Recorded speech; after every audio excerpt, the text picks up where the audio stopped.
feeling. It's alright, this happened once before. Welcome to This Happened Once Before, a podcast conversation between generational Phish fans.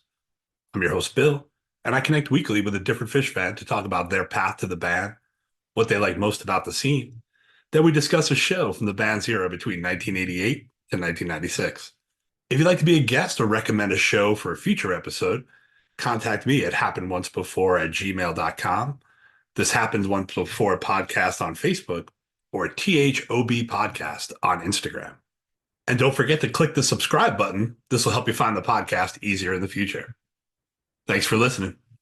This week on This Happened Once Before, I connect with Joseph, a seasoned Phish fan from the West Coast. Joseph brings his first-person kaleidoscope perspective of this fantastic show from the Laguna Seca Raceway on May 28th, 1994. Before I give my feedback on Reed's recommendation from last week, I wanted to thank the show's first sponsor, Tony's Tarps and Show Supplies, Tony'sTarps.com. Are you a fan who demands more space than you paid for? Tony's got you covered. Did you enjoy squeezing your friends into areas where they don't belong? Tony's got you covered. Need a 20 by 20 foot tarp for you and a friend to treat as your private disco? Tony's got you covered. And just in time for festival season, Tony has released their special 40 by 40 foot festival fun pack. Boom! Take the double space. Use a promo code Happened Once Before when ordering, and Tony will personalize your tarp for free. For nothing.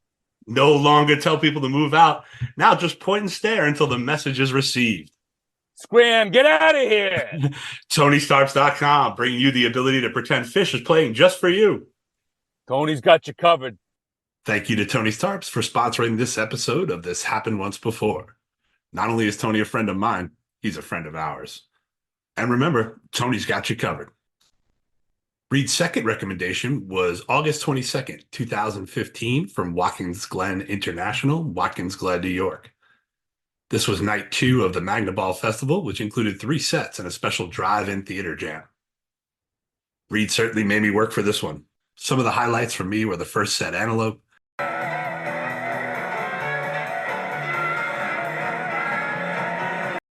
the second set, 46 Days,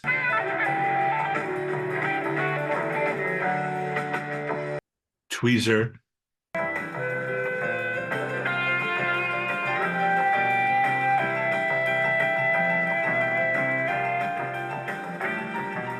and Prince Caspian.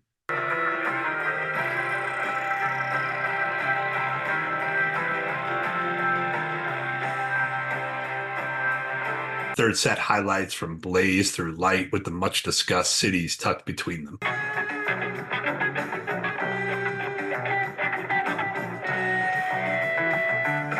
What a great show for beginning to end. Listening to this outstanding day of music, I can't help but be more excited for this summer's Monterey Festival. Thank you to Reed for recommending another great show. I think this one may have even been better than your last recommendation.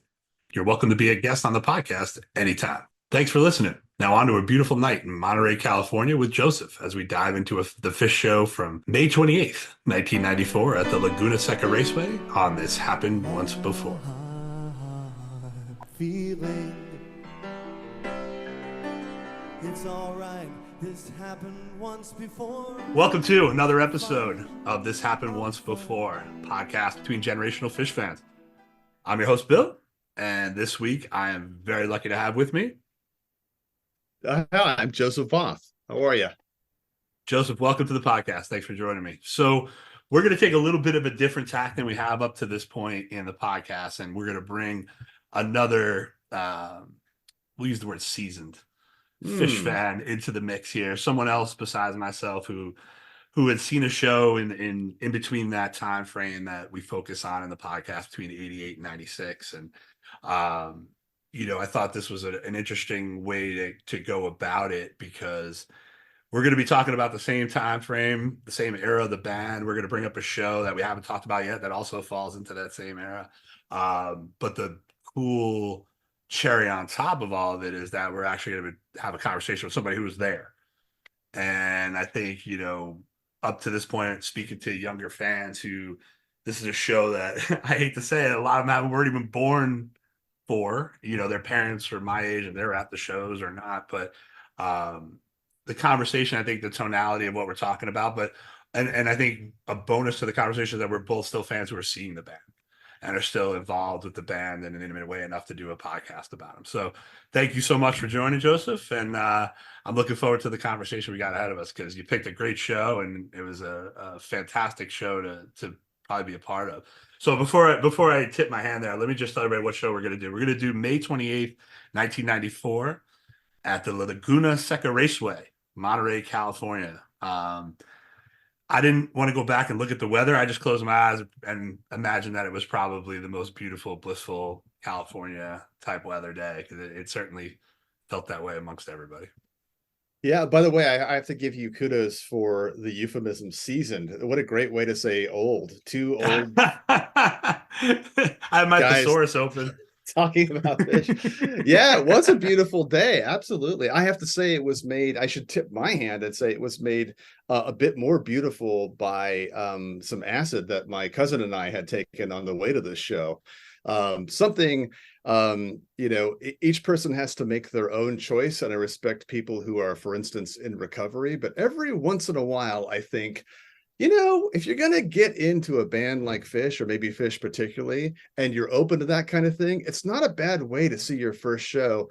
Now, I pause there because I think that one of the things that the bad rap that jam bands and particularly Phish get is like, oh, so you have to be on drugs. Not at all. Some of my favorite shows have been sober, but I will say it can open one's mind to a completely different way of approaching art and music. And that's what Phish does. And I have noticed that it's a nice sort of key to that door, if you will. So it was a beautiful day, and we were having a beautiful time at a festival.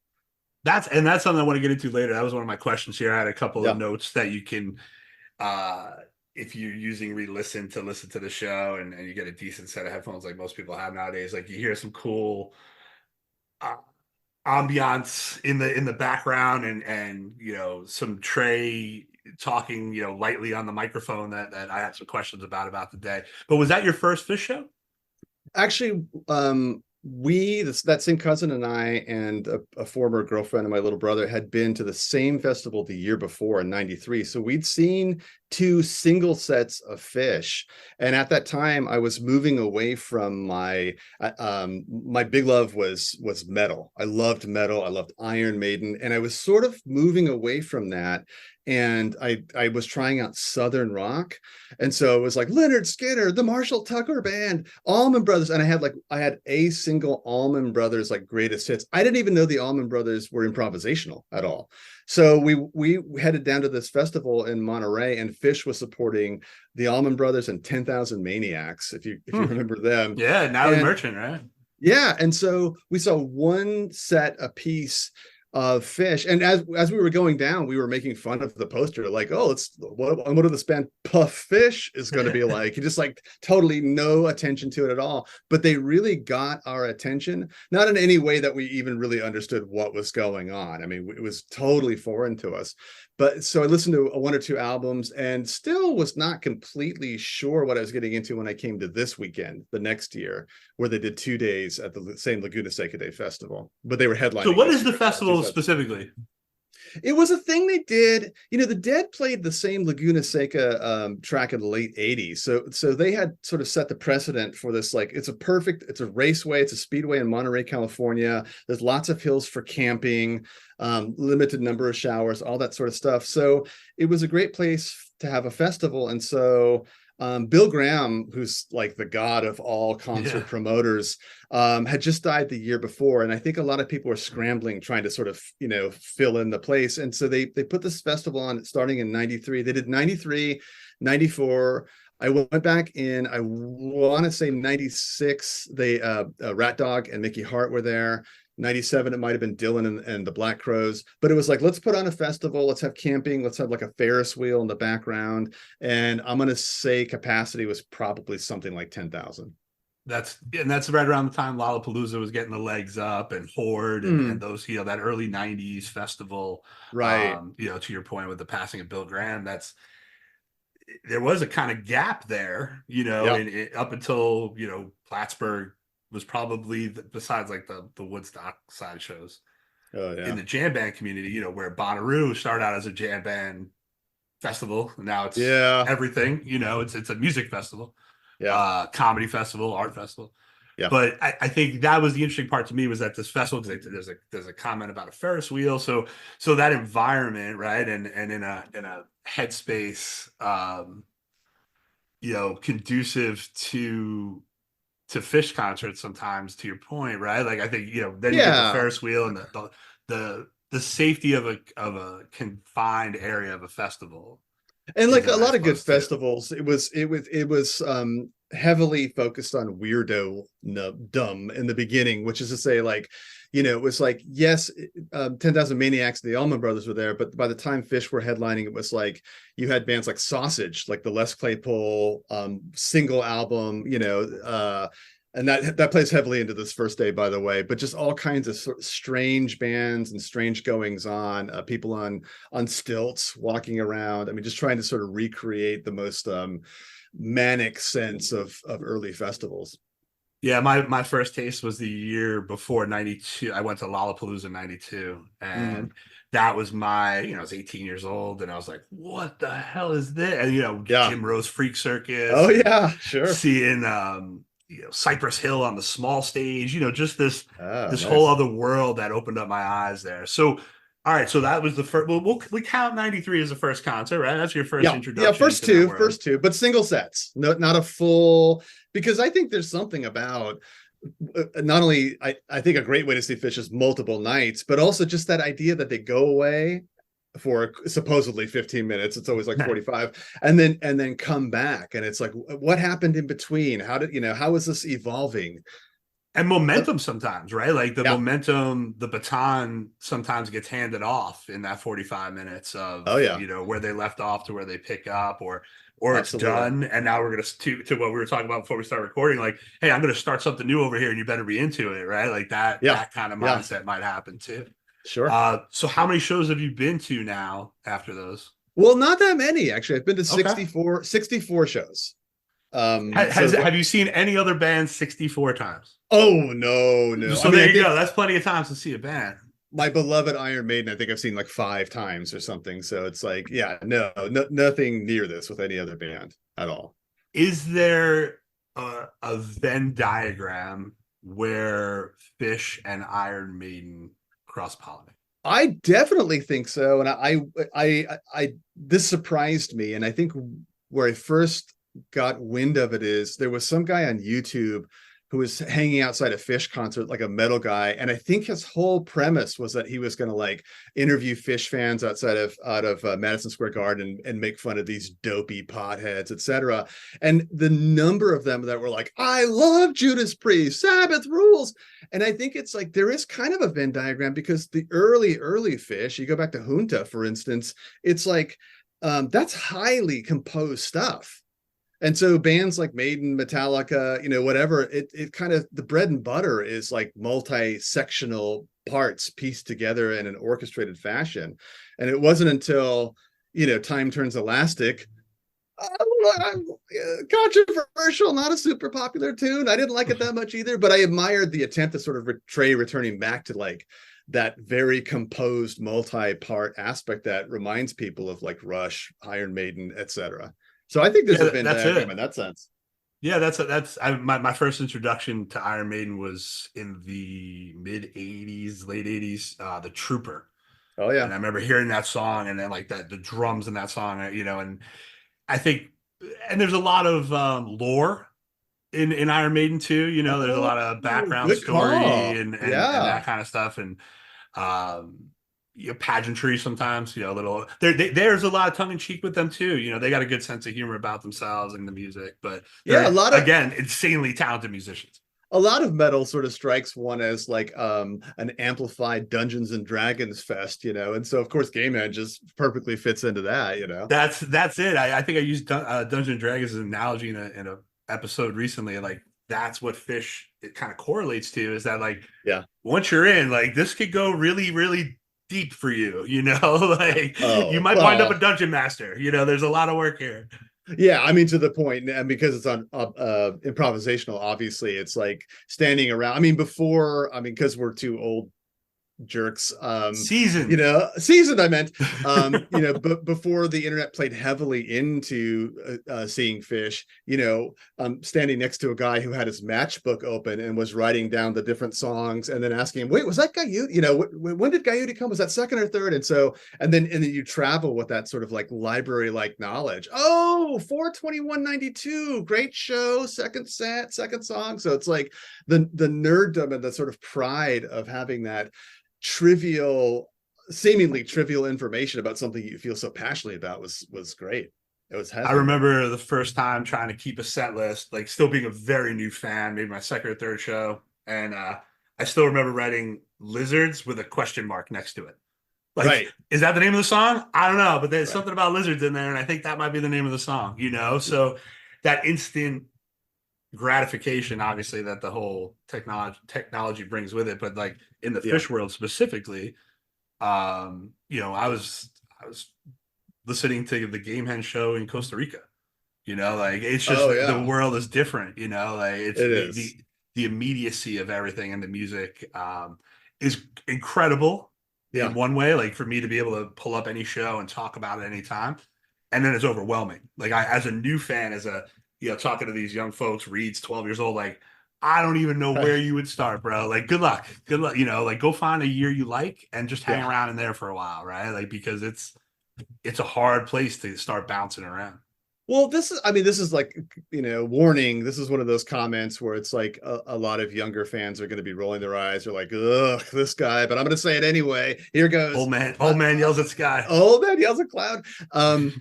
100%. Obviously, there's a gain in terms of like, I can have the Live Phish app and I go to a show and there it is the next day. And it's of course, Phish Tracks is another great source for this stuff. Love it, love it, love it. Having said that, there was something really cool about all the way in. I mean, the internet was around, but let's say into like 96, 97, where it's like you got in touch with people and all of a sudden you were going to the post office to mail tapes to a guy in Knoxville, Tennessee, who was going to mail tapes back to you based on some conversation you had with an intermediary about a show that, I've been looking for that show. And then you would open the package and the guy would draw like a banana, but it has like Trey's face playing the card. So there's all this artwork. There'd be this Filler. like, do I trust Filler. this guy in terms of Phil, of course. Yeah, filler. So that's something that's just gone now. Like filler, I was trying to explain to my wife what filler was, and I was like, all right, see, there was this time left over on the tapes, so you would highlight something from another show that you thought was cool, so that would get out, and like and what I was thinking about when you were talking there too is that you wouldn't know the tour dates till they showed up in your mailbox. The Doniak Schwiss or whatever, right? I don't know if that's how you pronounce it, but you get the little calendar, and of course you have to request tickets or somehow figure out how to get them or get from one place to another. Forget about now where people speculate for months prior to official releases, and then now all I did was like, okay, cool, here's where we could go, here's where it goes on sale. And I love it now. I love getting on Phish rumors now, and this guy always has a good beat on the day. I mean, I'm not complaining about the way it is. It's just an interesting way, the way it was. All this sort of like work and community you had to create to somehow make it happen. See, I think that still exists, and it exists in the way of kind of like, I don't know how my mechanic fixes my car, but I know that they do, like, because these kids are keeping it running on the internet, right? Like somebody's updating all this stuff and doing all those things and keeping the machine moving. So like, I want to give them credit for that hustle too.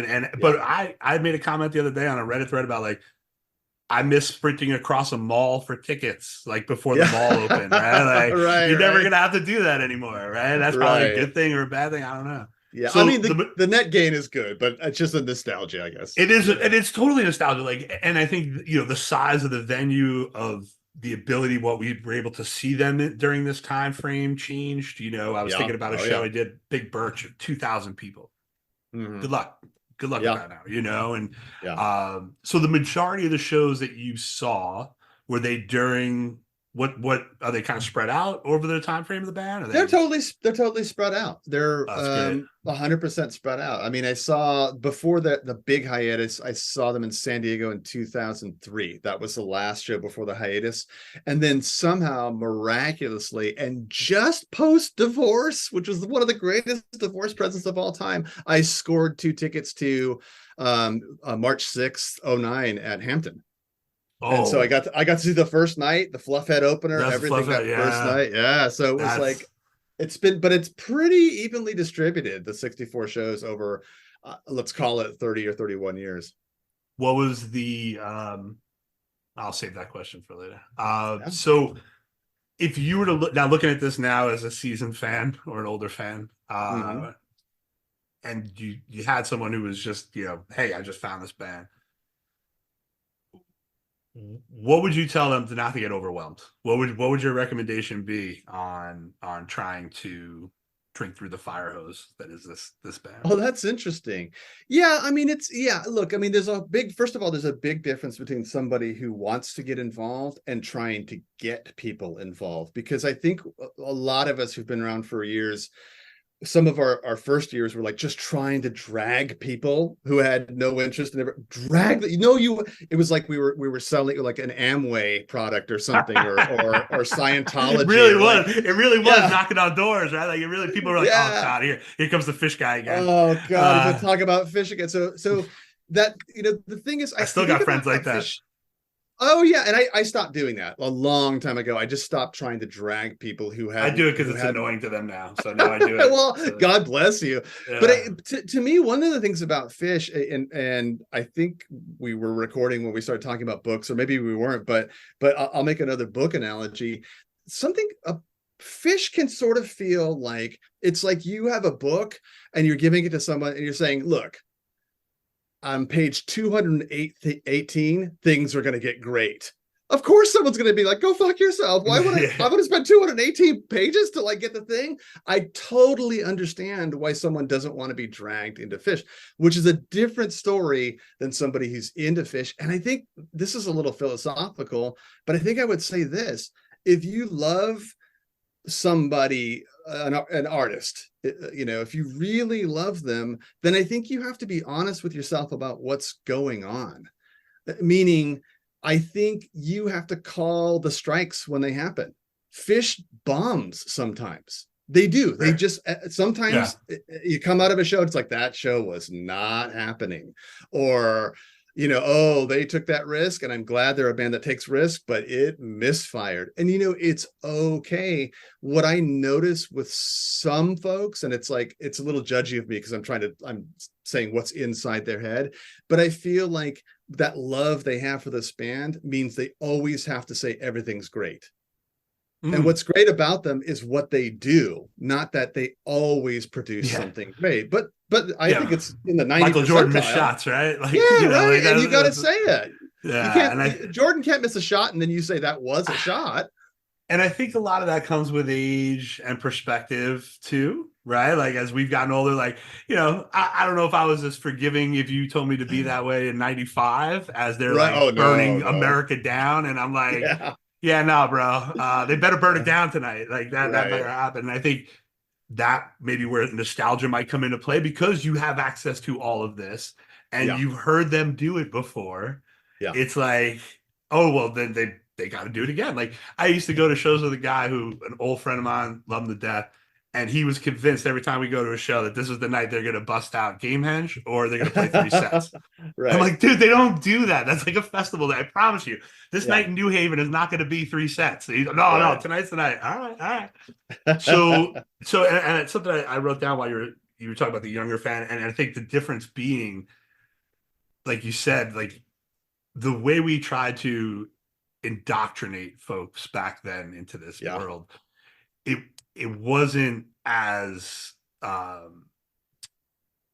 way having this conversation with these folks now, these younger folks, like it's like, oh, I found Farmhouse on Spotify.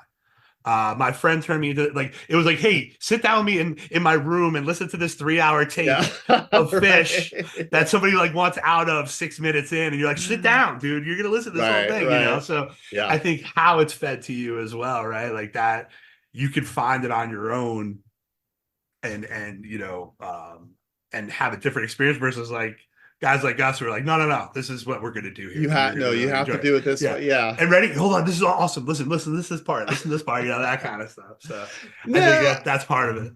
Here, I mean, talk about Venn diagram. It could be part of like the type of person who, at least in our time period, got into Phish. I'm also a person who feels like if you say you saw the Rocky Horror Picture Show on DVD, my answer is, oh, so you haven't seen it yet.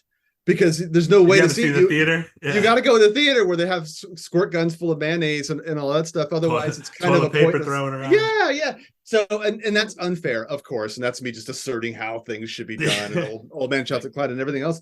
But I feel like, man, if somehow by luck, the first time you could see Phish is the way I just magically and luckily got to see them, expecting nothing and just going into a live show, that's the best to me. You and I share that bond there, and that was something that obviously changes you because much like I think, and maybe that's why you become such a fervent convert, and nobody's more fervent than the new person, right? So right.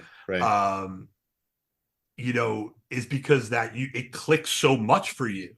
Yeah. Right. And you're like, well, this is going to click so much for everybody else. And like, right. You got, feel the power, feel it, and you're like, all right, yeah, I'm going to force you to love this. Yeah. Right. I'm going to go back to Iron Maiden, dude. This is not my thing, So right. I think that's the beauty of it though, too, because it is something that having that experience, right. And a lot of people got to have it because when I was looking at the date of this show, right? Like May 28th, I'm assuming it was Memorial Day weekend, like, or around Memorial Day weekend. So, but like, I was like, oh, okay, cool. And I even wrote it down. Like, they must have been playing the West Coast after, Hoist's release, right? And then I go open it up and I'm like, they were on the motherfucking road from April to Sugarbush.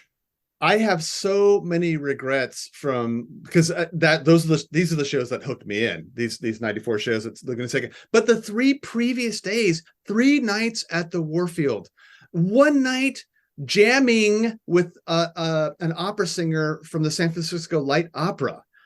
1 night they passed out 1,000 boxes of mac and cheese and had the audience mac and cheese them into possum. It's like, how did I just missed? But that's another joy of being a Phish fan. It's a sense of like, oh no, I missed. And then the FOMO is just baked into this community, I think. And I think that was one of the pillars of why I wanted to do something like this, right? And it's in the title, and it's like, no, I promise you. I think I said to Ivy when we were talking about, I'm like, this was 5 years later after Nectar's. I'm like, I still feel like I missed out. Like, when I was, I missed the boat on that. I missed the boat. And like, that's kind of another one of those beauties of this band. And that's what really having these conversations with younger people and seeing their connection to this thing that I have a connection to for a very different way of coming about it has been really invigorating. Right. So that was one of my first questions. So I think what did they open up with? What was the first Phish song you ever heard? Well, so I'm talking. Well, technically the first Phish song I ever heard was Chalk Dust because that was when they did the 1 set each day the year before. But this one was Rift, I guess, was this. Oh year. Yeah, I'm sorry. Let me. I screwed up there because I just pivoted right into like my little Proust questionnaire there because like, out of the corner of my eye I was like, what was the first Phish song you ever heard? And I was like, oh, it must the show, right? So right. So let me rephrase the question. Was the first time you saw that first set was the first time you ever heard their music? Yeah, first time I ever heard them was seeing them live. And that was Chalk Dust Torture. And that was Chalk Dust Torture. And I have a distinct weird memory of looking on the stage and seeing this guy on the left hand of the stage who was wearing like a white tuxedo shirt pounding on a grand piano. And it just wasn't mixing with like the distorted guitar and all, thinking like, what in the name of God is happening there? And that's not a bad intro song for someone coming from heavy metal into the I guess that's that's a real guitar driven, it's not like they opened up with Lawn Boy or something really, sideways that you'd be like, oh, this is not what I ever thought it would be. I mean, I didn't have enough knowledge to even know. If I go back to that show, first time I saw them ever in 93, if there are 9-minute songs, I didn't have enough knowledge to know that was one song. I might have been thinking, oh, that was 2 songs I just heard, that went in 2 different directions or something. I just did an episode about like my first show and listening back on looking at them, like the only songs I knew were the ones that were like covers. Mhm. Like If I Only Had a Brain, Oh, James good one. Gang, like Walk Away, but like Yeah. I didn't know anything that was theirs, It was Mhm. just like, oh, I know that one from that one from that. Yeah, So yeah. of the 60 plus shows you've seen, what Yeah. was your most favorite that you attended? Okay, I kind of have I'm going to do a little bit of a cheat here because I think the favorite show, and not that it's the best show, but it was just it had so much electricity and was so sort of invigorating, was that Hampton return show, Oh the yeah, March 6th. for sure. But in terms of a show that blew me away, I'm going to actually point to not a show, but a set. And it was October 31st, 2009, when they did the Stones album. And and it's not even that set. That set and the next set were great, but earlier in the day they did an afternoon set. I want to say it was like 1 in the afternoon, and people just sort of like, with a hangover, just sort of poured onto the field from their campgrounds. And Phish came out at like 1 or maybe 2 in the afternoon. So I'm already thinking like, this is maybe the only chance I'll ever get to see a non-Chris Caruta assisted show. It's like no light, just them, palm trees in Indio, California in the background. Let's see what happens here. And unassisted by any drugs or alcohol, completely sober. To this day, it just blows me away how they kept going through songs and jamming them so experimentally and yet tight at the same time. When they can get those 2 things going at the same time, it's incredible. Well, what stood out? Both Divided Sky and Antelope. There were just 2, like a Divided Sky and Antelope, and I just thought there a conga line started, by the way. This sort of aided my perception of the show, but a conga line started around the crowd, and it was that people were just, all of us were just so electrified by how on fire they were. And this was just the afternoon warm-up set for the evening. So that strikes me, that's just a show I remember, because it's like no one's going to talk about this set, especially after they play the cover. Sharon Jones comes out and yeah, of course, yeah, absolutely. Fish on my dish, yeah, the whole thing. So it was like an underappreciated set that I think deserves a lot of attention.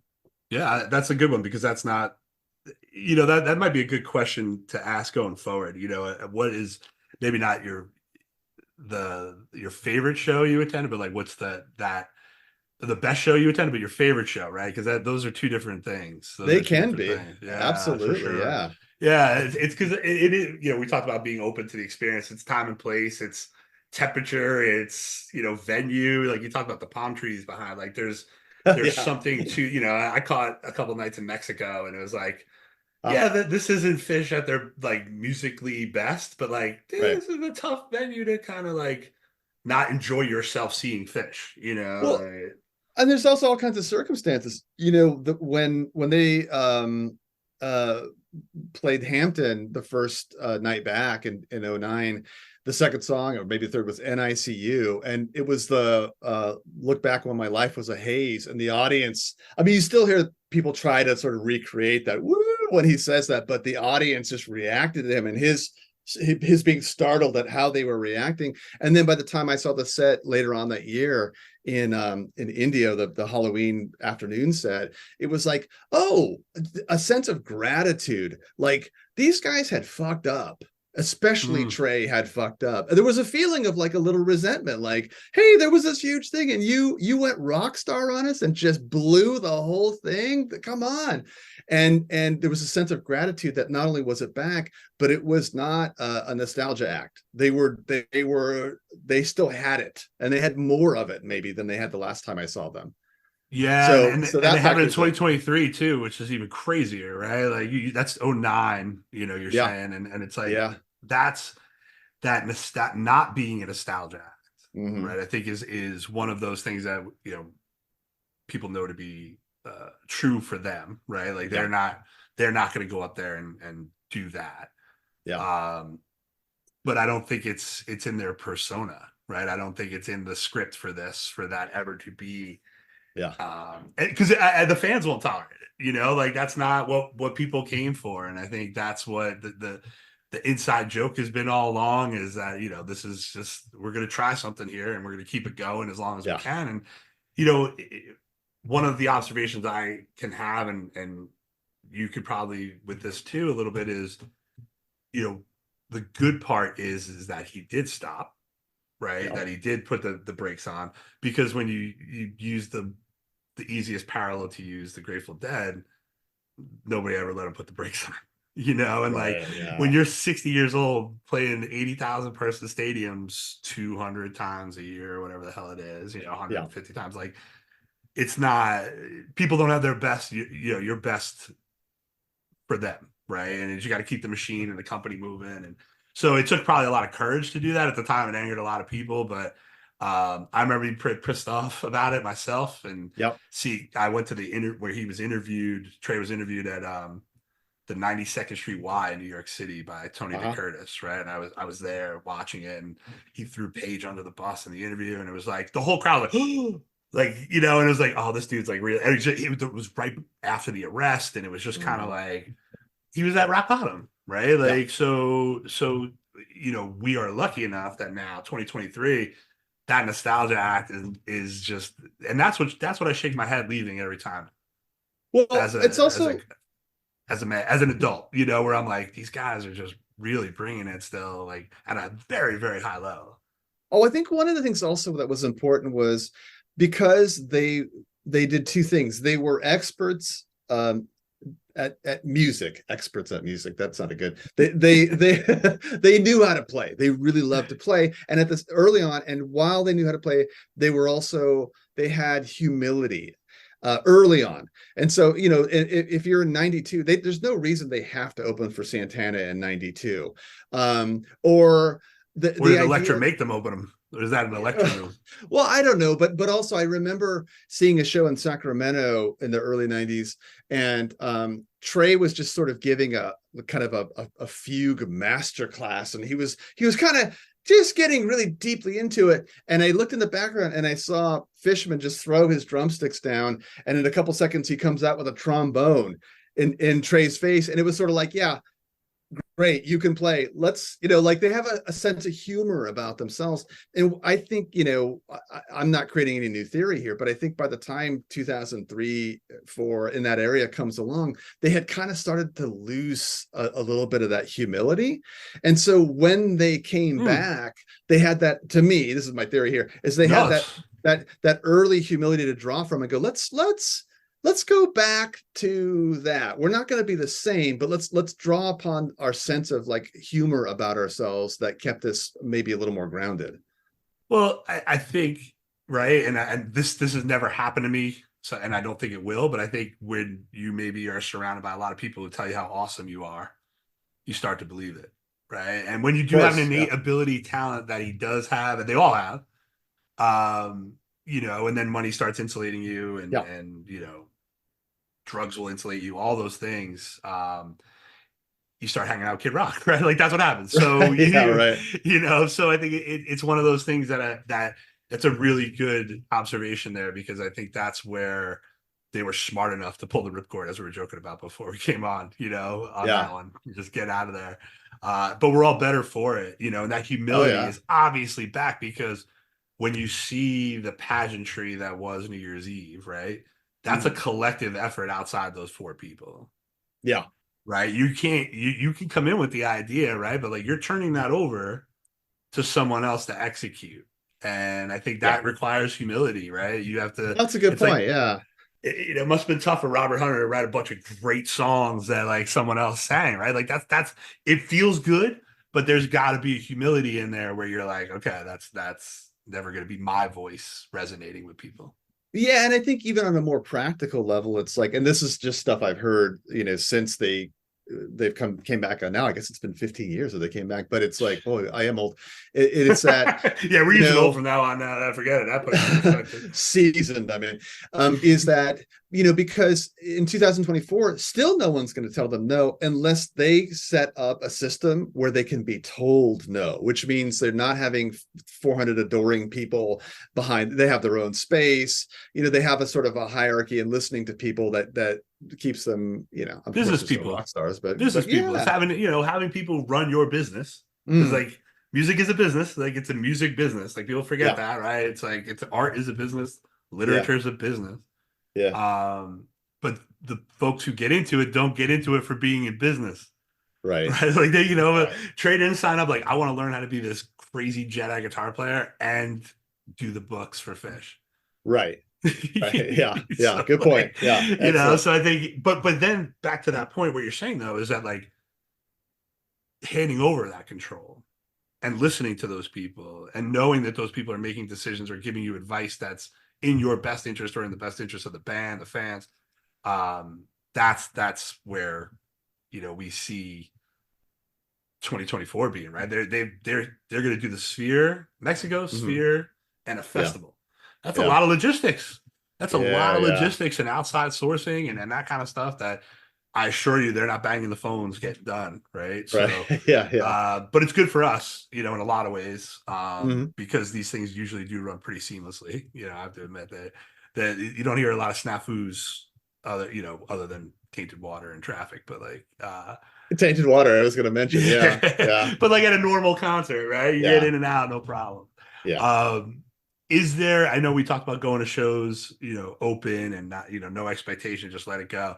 Is there a song that you're chasing or you really want to hear that you haven't heard in a while? Oh yeah, there's a few of them. Let's see, where is it? Oh, I know. Oh yeah. Well, this one I just will never hear, I think, and it's All Things Reconsidered. I think that's just such a great occasion song for when something new happens. But of course, that's the weird thing about Phish is then everyone says, "Oh, the perfect song." Everyone's trying to predict the opener at the Sphere, and it's like, of course they're not going to do Round Room. Of course they're not, because that's what So All Things Reconsidered. I've never gotten a Harpua or a Colonel Forbin. And in fact, I had tickets for Shoreline 2 years ago when they opened with Glide into Colonel Forbin, into Famous Mockingbird, and one of my dumb relatives got sick and went to the hospital, and I couldn't go.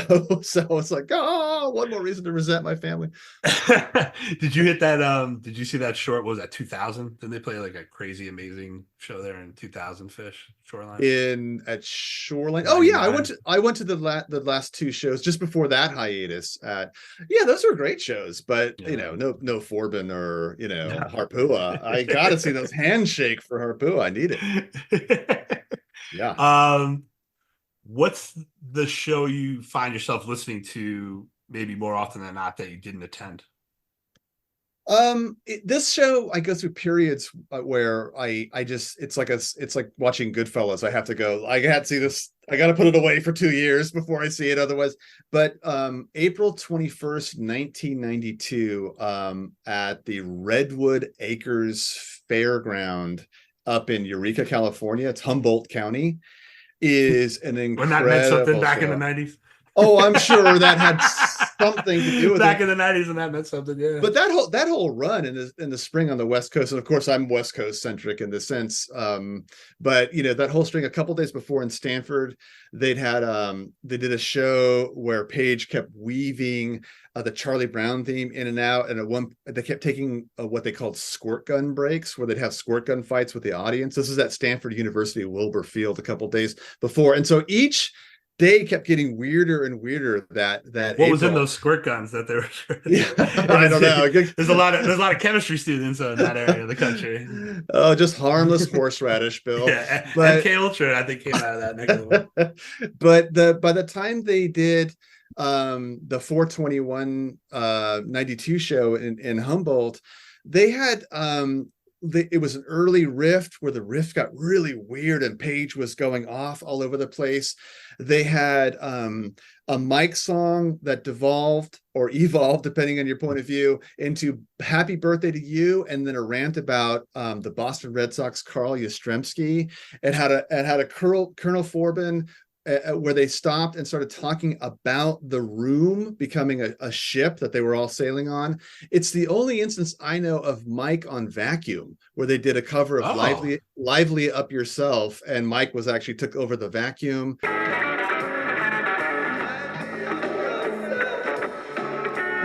And this is kind of speaks to the olden days.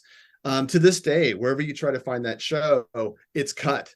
The last couple of songs are cut because someone's tape clicked off. The only source clicked off. The one person there taping. Yeah. So somewhere in the middle of Maze, it just clicks off, and there's a couple of songs that are just lost in the ether. And I guess maybe that adds to the mystique of the show. I don't know, but it's really and sometimes it's like it's easy to get caught up in like the things I named, the weird things that happen, but also just amazing playing. The Possum and the Split Open and Melt go into these weird sort of like changes of keys into this just crazy space. It's one of my favorite shows. 92 is a good transition year for them.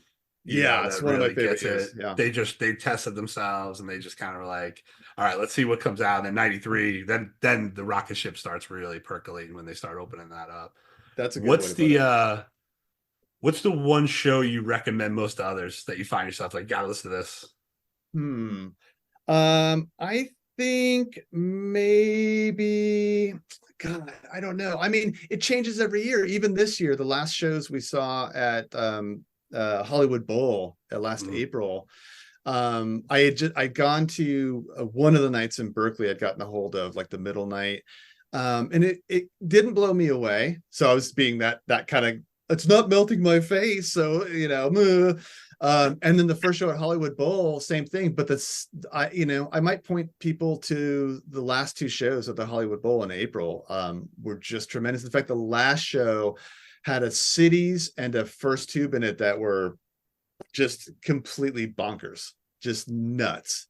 That's like, interestingly enough, like, and you can say this about any era of the band, but I find this era of the band that completely bonkers thing is just like, you could apply it to any song at any given moment in the set, right? And one night it's going to be this, and then the next night you're like, oh, they played the craziest Contact last night, and you're like, what?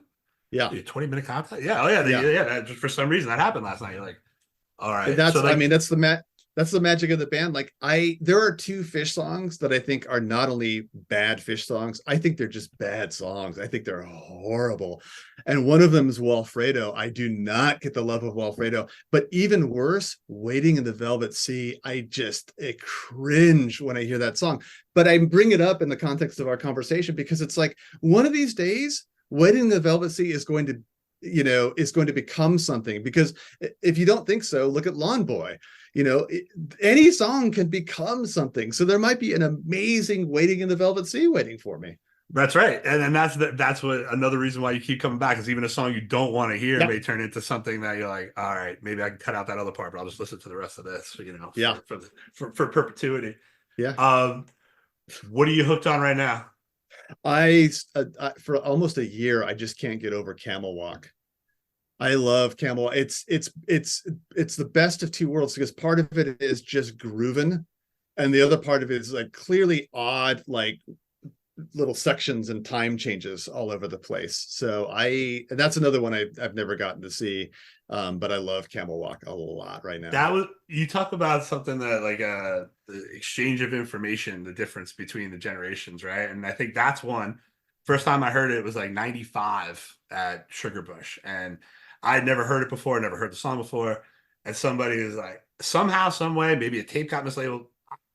Someone said it was a cover, and it was like an Ike Turner cover, right? So like in my head, I'm like, all right, I didn't know he was that kind of offbeat, funky Ike Turner. And then you find out, okay, no, this is actually a Jeff Holdsworth original. But right.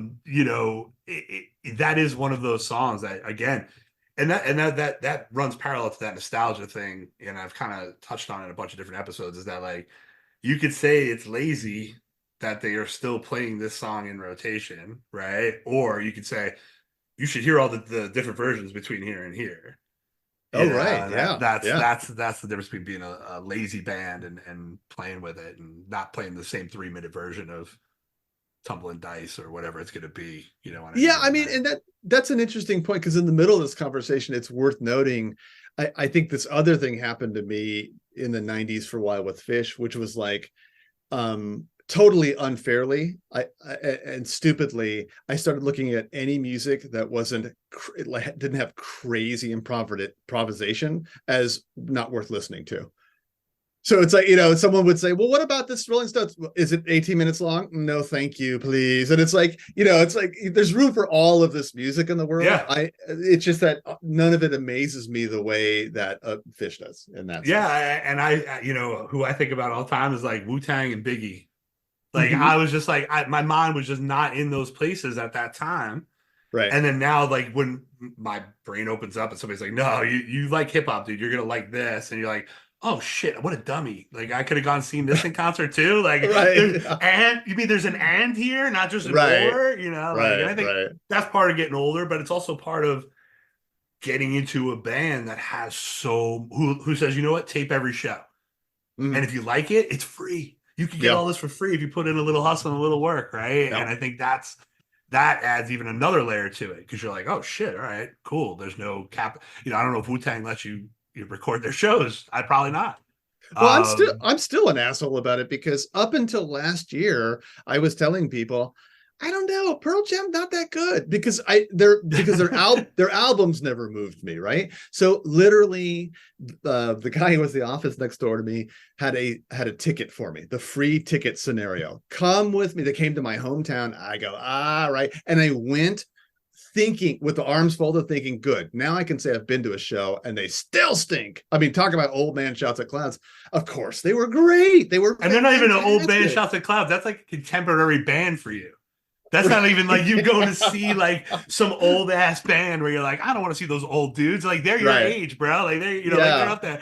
No, they give a great concert. They are, of course they are. Yeah. You know what you're gonna get, right? Like, and when I saw them last, 2016, 17, whenever they did this tour, I saw them on the East Coast, and I was blown away by how good the guitarists McCready and Gossard are in Of concert. course. Like, I was like, oh shit, you know what? Cutting you down to an album size doesn't give you credit on how good of a musician you are. And also the way, even though it's more of the Bruce Springsteen as opposed to the Dead stuff, where it's not improvisational, but it's like they do have great interaction with their audience. And like going to a Phish show, you can feel the electricity and love from that audience. And it's like, so it's like Phish isn't going to ruin any other band for me. But if I'm an asshole, then I'm going to let my love of Phish ruin other bands for me. And so you have to work at not doing that.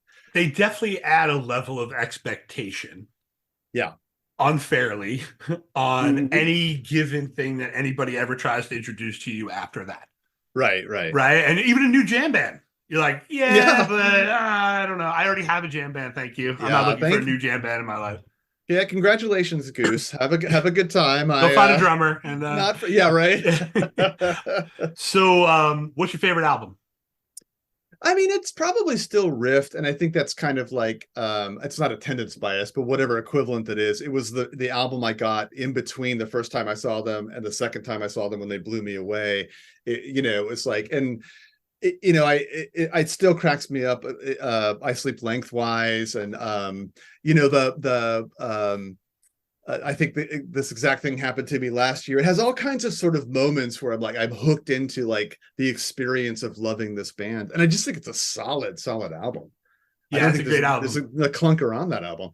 I think maybe it's a neuro association bias, right? Like time and place kind of thing, and not attendance bias, but like that was the album that was out, right? That was their newest album when you became a fan, and it's like that's hard not to be the one that you were beating the crap out of over and over and over again when you got into the band, when you don't have connections to get tapes, and you're like, all right, the only thing I can get is at the local record store.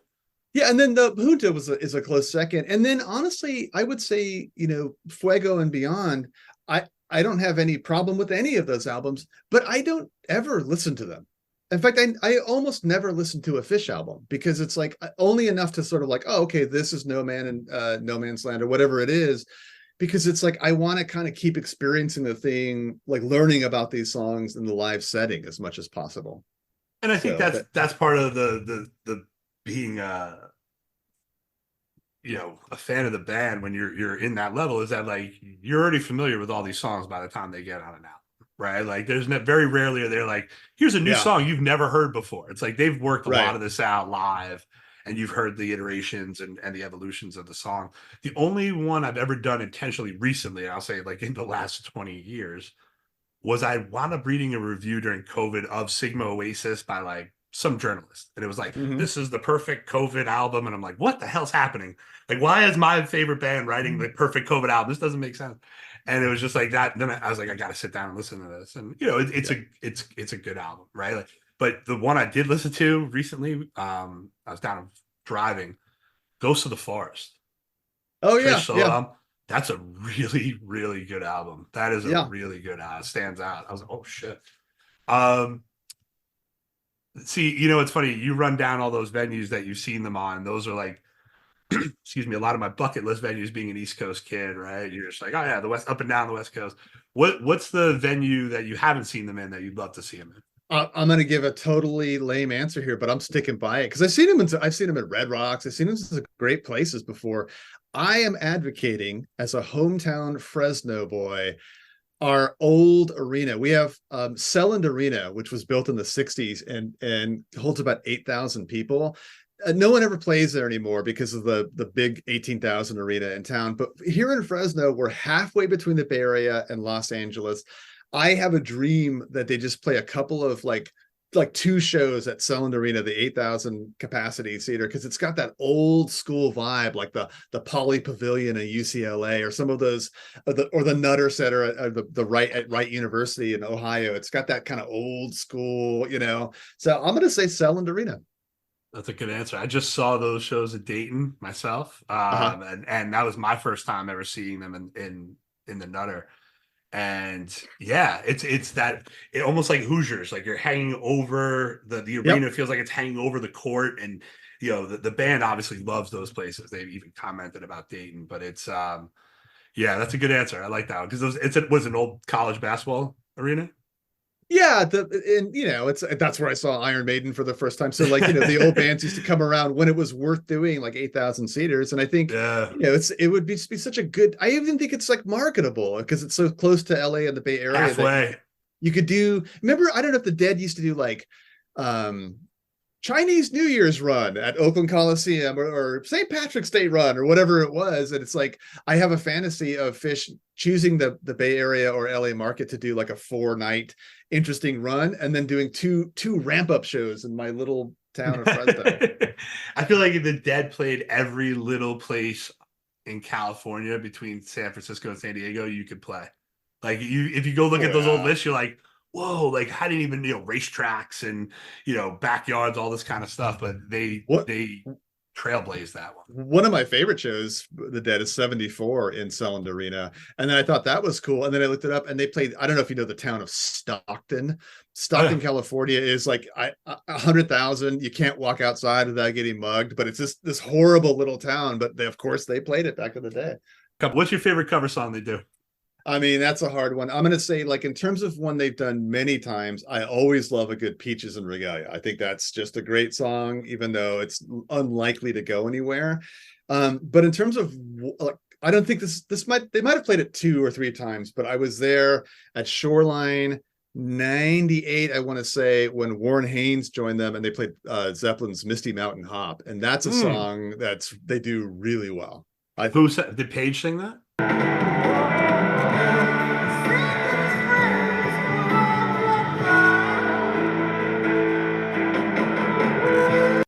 Well, Misty Mountain Hop has kind of some choral stuff, right? Where they asked us to take tea. But I think Paige did do the main vocals. I can hear his voice there. Yeah. I love when they play that. Oh, it's always the best. They seem like they're having a lot of fun when they envelop those four guys. It's an early love. I mean, I talked about Maiden being my first band. I think Zeppelin was, for at least for 1 or 2 of them, like the gods, like what you aspire to be. Yeah, it was for me. Like Jimmy Page was my guitar hero growing up as a kid, and then I found Jerry and Trev. So if you had to pick one from the song "Boy, Man, God or Shit," which one you pick it today? It seems obvious to me, Bill. It's like the lyrics are imagine somebody like putting their hands up in like a Y shape as if toward the heavens, and it's like this recognition, like boy, and then like man, and then like God. But in typical Phish fashion, the last one is like shit, like a self-deprecation, like what I took myself too seriously for 3 moments there, and I'm just gonna like give it a hand wave, like let's just fucking jam here. I like that. I like that insight there. I think that's something that I don't necessarily think I ever looked at it that way. So thanks for changing my perspective on that. Oh, That's well, kind of cool. Yeah. Shit. I try every time I do that, I try to deliver in a Clay Davis, The Wire for shit. But yeah, so let's jump into the show. But before we do, a word from our sponsor. Tony's Tarps and Show Supplies, Tony'sTarps.com. Are you a fan who demands more space than you paid for? Tony's got you covered. Did you enjoy squeezing your friends into areas where they don't belong? Tony's got you covered. Need a 20 by 20 foot tarp for you and a friend to treat as your private disco? Tony's got you covered. And just in time for festival season, Tony has released their special 40 by 40 foot festival fun pack. Boom! Take the double space. Use a promo code Happened Once Before when ordering, and Tony will personalize your tarp for free. For nothing. No longer tell people to move out. Now just point and stare until the message is received. Scram, get out of here. Tony'sTarps.com, bringing you the ability to pretend Phish is playing just for you. Tony's got you covered.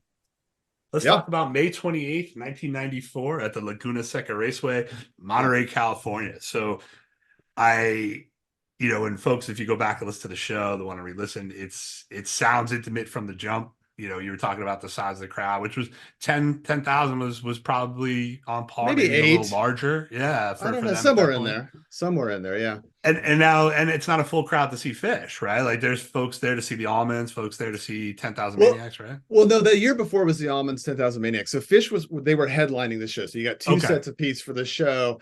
And I remember like Gin Blossoms, if you remember them. Sure. The first day I definitely remember Les Claypool's Sausage. I had heard of Les Claypool before, just Primus a bit. God, I wish I had this poster here because I know I'm forgetting a lot of the bands that were there. Oh, Jeff Healey, he just passed blind relatively, guitarist, who's most famous for Roadhouse, unfortunately, for a lot of people. But coming out again, they're redoing it. No. Yeah, Hollywood's got nothing. They just got remakes. Yeah.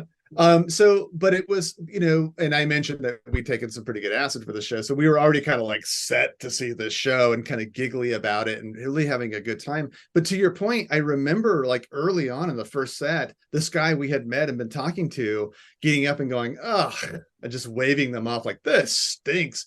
And which again, that's allowed. You're allowed to not like Phish, but the two of us, my cousin and I, just reacting like, are you crazy? This is something insane is happening here. It was a show that opened up with Rift and Sample. And I don't even know what my recollection was, but listening back to it, they weren't barn burners. It was a slow burn that first set. So they just came out, and I would say Rift and especially Sample, which was a newer song, had not much to it. But the third song was Foam. And that's a song that already has built into it this sort of compositional, I mean, obviously the falling aspect of it, but this like disjointed harmony. And it got like the tension, the sort of I keep saying disjunct, but I'm not even sure if that's a musical term, but where it's like somebody's switching the key a little bit on somebody else and the others are trying to listen and catch up to it, got really almost like kind of harsh. And then even when I re-listen to it, it comes out into this like extraordinarily sweet jazz riffing as you go along. And there's a kind of thing and that I think Trey is best at doing it. I mean, he's undeniably the leader, but he's best at everyone's getting excited in the band even. And there's almost like he's giving this musical notion like, let's do the opposite. Let's just slow this down. We're all getting too excited here. I think there's an audible one later on. I thought I wrote it down, and it's during It's Ice in the second set.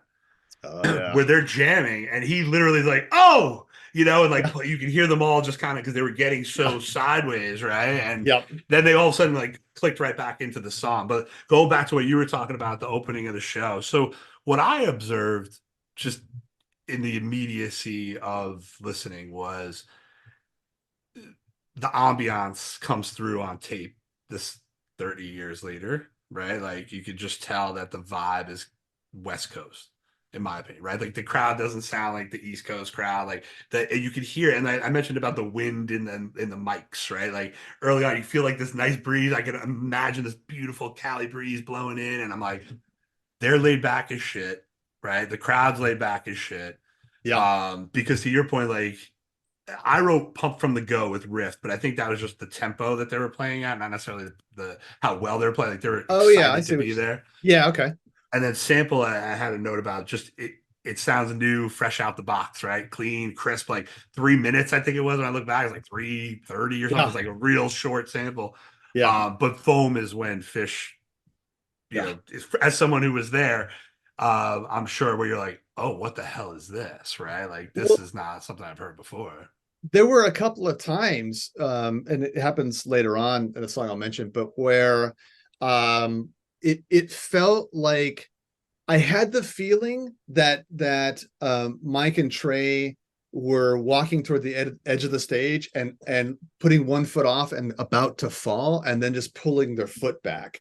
And it's like that's a psychedelic experience. I was gonna ask, was that you or that actually happened? No, I totally grant you that it's like, yeah, that's some of that going on. But also it was like that's how it was a good metaphor for what I felt was happening with music. And I'd never had that experience with music before, where somebody's like, I'm gonna put my hand in the wood chip a little closer into the wood chipper and then pull it back out again. And it was like, this is a little, melodramatic, but it was like kind of blissfully frightening the way they were playing, because it was just so, it's like the best of Phish to me is what's happening in this song. It's like you got four walls and they're just collapsing, and you're saying to yourself, I don't know how the fuck this is going to work out. This can't work out. And then the walls collapse and four guys just come through on surfboards, like, out of a wave in the wall. And it's like, they just made it happen. And a lot of it is that the kind of yes ending. Someone's got an idea, and it's like, you are kind of committed to following that person's idea. Yeah. And I think that's and especially as being someone who is there for the first time, who's unfamiliar with the catalog, who has, who's bringing a different perspective to the show than normal ears, right? This song, and it sounds. I wrote my note here is that Page sounds perfect. The whole thing, they sound perfect. The 7-minute mark, it takes it up a notch at the 7-minute mark of that song.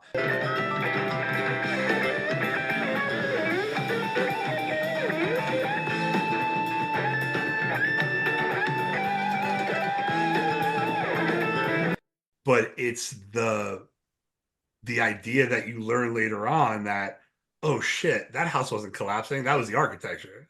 It was built to look like that. It was built to do that thing, right? Like, and I think when you have that unknowing where this song is going to go, right? And it's like, this can't be the song.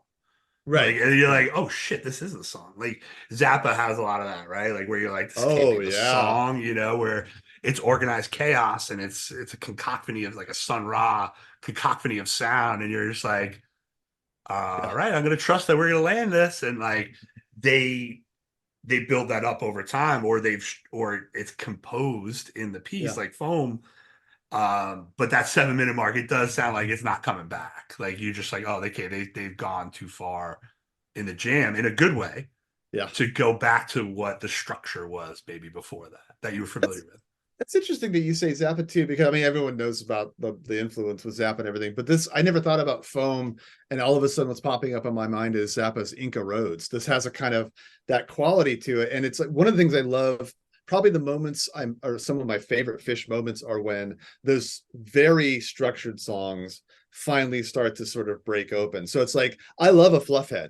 That's pretty much a Fluffhead. But when Fluffhead is 23 minutes, it's particularly interesting to me that they took something that structured and managed somehow to unravel it, or that they're going back even today to songs that they you think maybe, oh, they just put that in the pile of songs that you can't unravel, and they're now even today unraveling them in a new way or a longer way, or so picking yeah. different spots to unravel, right? Because to your point Yeah. with Fluffhead, it's like you see, all right, 23, like where did they do it?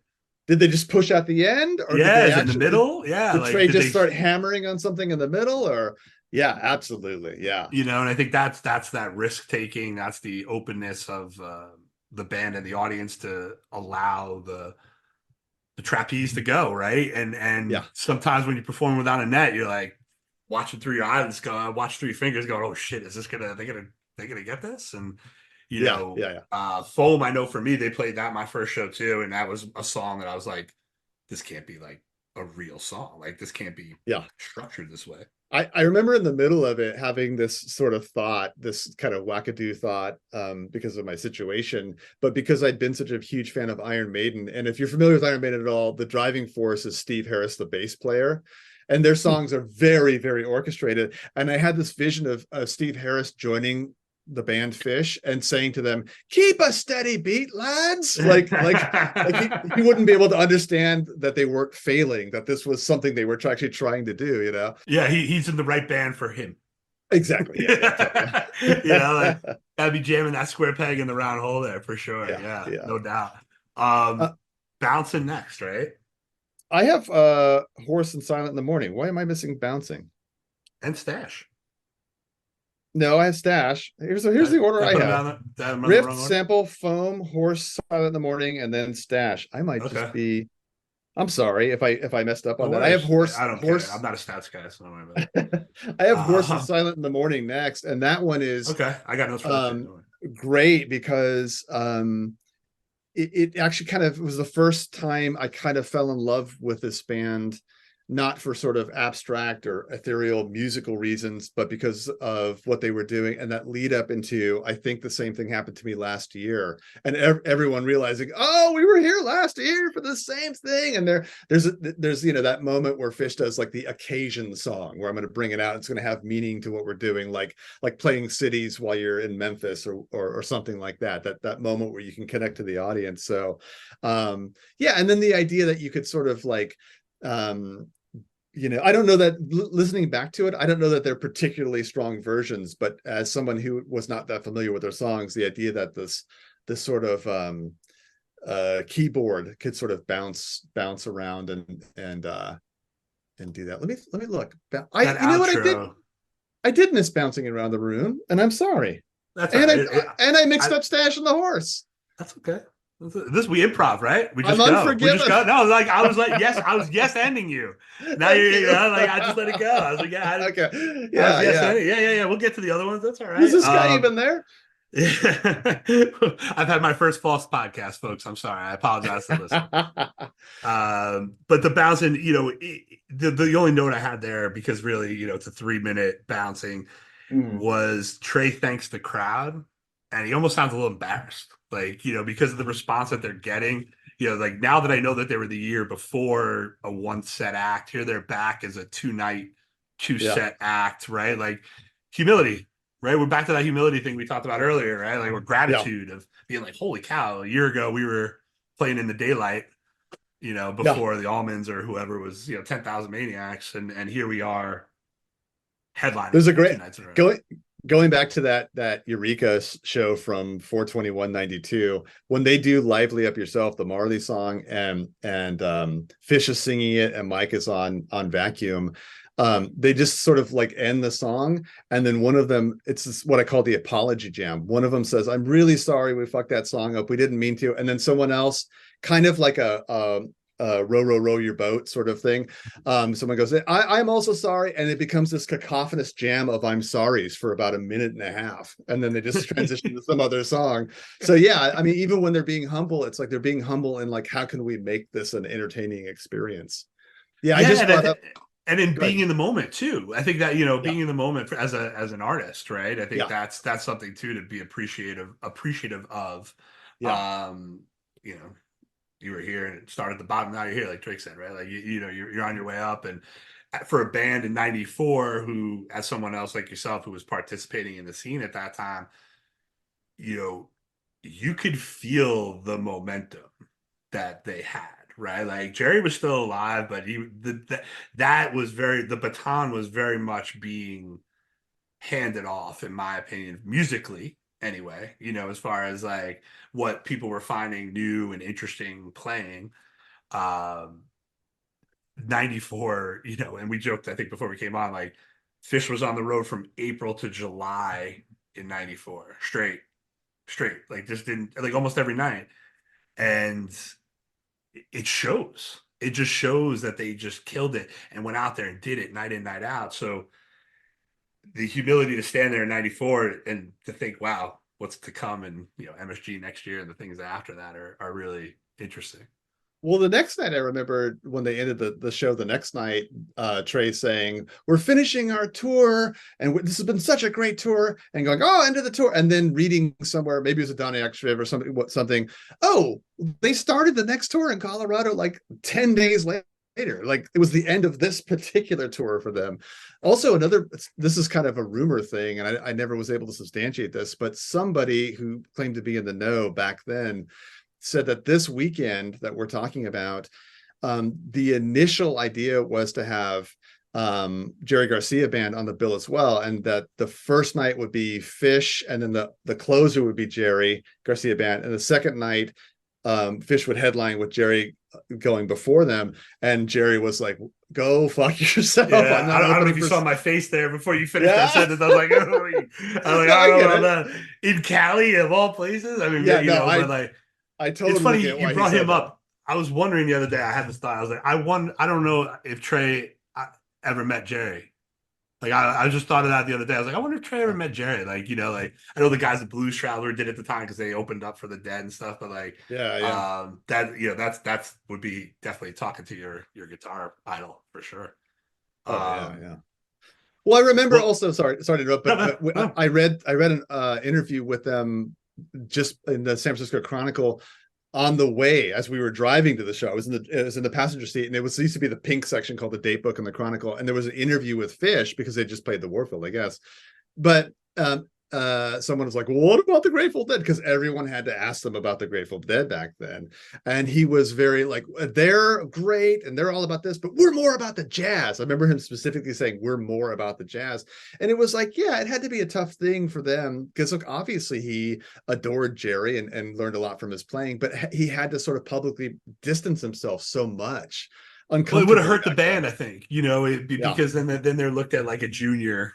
That they could be easily dismissed, and he probably knew deep down in his soul that like, all right. And I remember, I don't know if it was a Bittersweet Motel. I remember watching an interview with him once where he said, I didn't grow up with the same influence as Jerry Garcia did. He's like, I'm a kid of the 70s. I went to like arena rock shows and stuff like that. I didn't grow up on like Del McCoury and bluegrass and stuff. So, that mindset right there. But I think, when 2015 happened, with Fairly, it's kind of like, I think he accepted that responsibility at that point, maybe even earlier, because there's that Terrapin Station they played in 2000. Oh yeah, that's a good point. I'd like to hear something fun like that again, but we'll they got something up their sleeve for the Sphere or the festival for sure. So the stash that you skipped over, like a real dumbass. I have some great. Like, can I assert this theory about that stash? Yeah, please. The thing, the early Phish practice of filling the hay hole. Do you know that one? Yeah. So it's like I think it's the reason for so long they had the setup on stage where where Phish wasn't behind them, but it was sort of just they were in a row for a long time. So it's the idea, as I understand it, that so somebody comes up within the song, they start to sort of go off and assert a particular jam based on a harmony they're doing, and somebody else somewhere in that line has to fill that harmony. Meanwhile, the third person begins to create a different harmony, and the fourth person tries to match that harmony. And when two people have matched a harmony, then they can switch places, like square dancing almost, right? And so it's a way of getting kind of crazy and letting the walls collapse, but still having two people who are always hanging on to something and switching partners.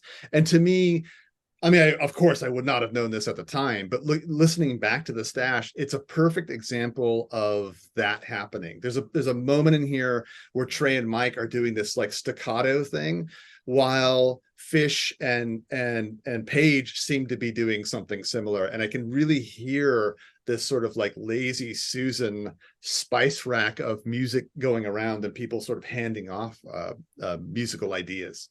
100%. And one of the things I have here is from the 7-minute mark on is the best 94 has to offer.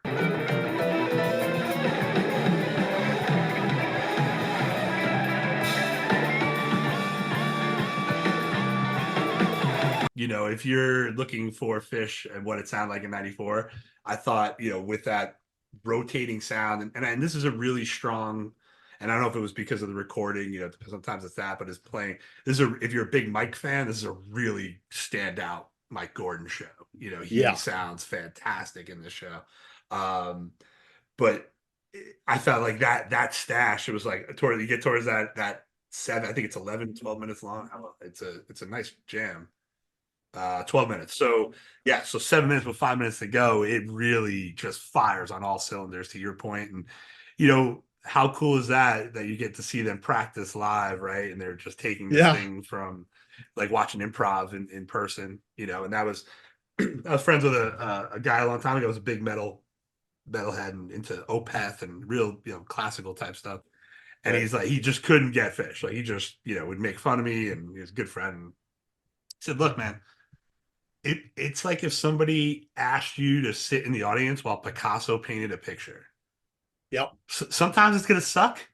Yep. And sometimes it's going to be the best goddamn thing you've ever seen in your life. Right. And I think that's the beauty of what we look at here, you know, and they get to that silent next. And the note I had here was kind of what you were saying about listening to Rift, right? Because these songs have been worked out on the road. And this is one you could tell that is worked out.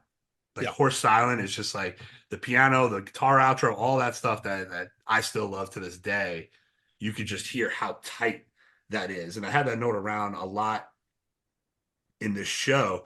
Tight but loose, tight but loose, tight but loose, right? And it's so indicative of this era that you're like, oh, this is gonna fall. And you're like, nope, okay, here we are. Yeah, I mean, it's also to that point, tight but loose, because I have a lot of notes about it going back and forth between tight and loose as well. And it's like, I wonder because this is, I mean, I know that I'd seen them one set 2 days before, the year before, but this is really my first show. And I wonder if it had been, you know, if it had started with like a tower jam or something, if I would have walked away, if I had it, you know, like maybe I needed, like you need something to hook onto a little bit, and where they're tight is the moment where you can hook on, and it gets you comfortable than to sit there when they let things loosen up a little bit. Well, you know, I ran through the set list real quick just to that point to see, like, there's no covers to latch on to.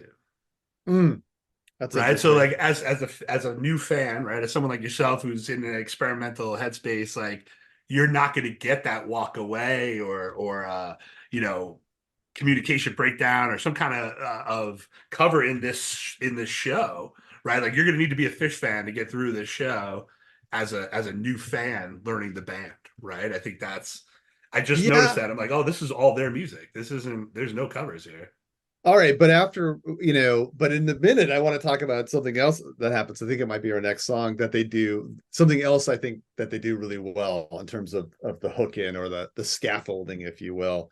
But yeah, Stash and Silent in the Morning, totally different vibes. One felt like it was Silent in the Morning, and the Horse sort of felt like it was a how do you do, a kind of a moment to sort of like acknowledge the situation. It's not going to be this, it's musically great, but it's not going to be like experimental. Right. Stash had that, you know, Stash and Foam, between those two, I was really joyfully confused at a lot of stuff that was happening.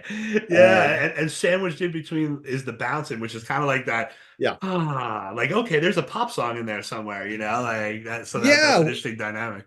Well, that's what I mean. And when we talk about the Sloth coming up next, that's what I mean. I think that's something they probably used to do more, but it was like let's go crazy, let's let everything fall apart, let's go in this crazy musical direction, and then let's put in something where it's like the sloth or bouncing, where it's just a song you can sort of rest on for a minute before the next thing happens. I like that analogy. My dogs are barking. Hold on a second. Yep.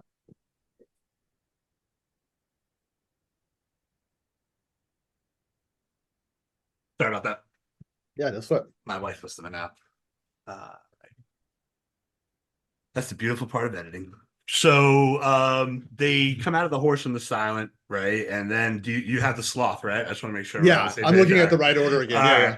So the sloth here, like to the change of pace, what you were just talking about, right? This is one of those moments caught on tape that you hear Trey call it out before they start it, and kind of that intimate level that I thought, I was like, I love hearing that stuff from those old tapes. But a really good rocker.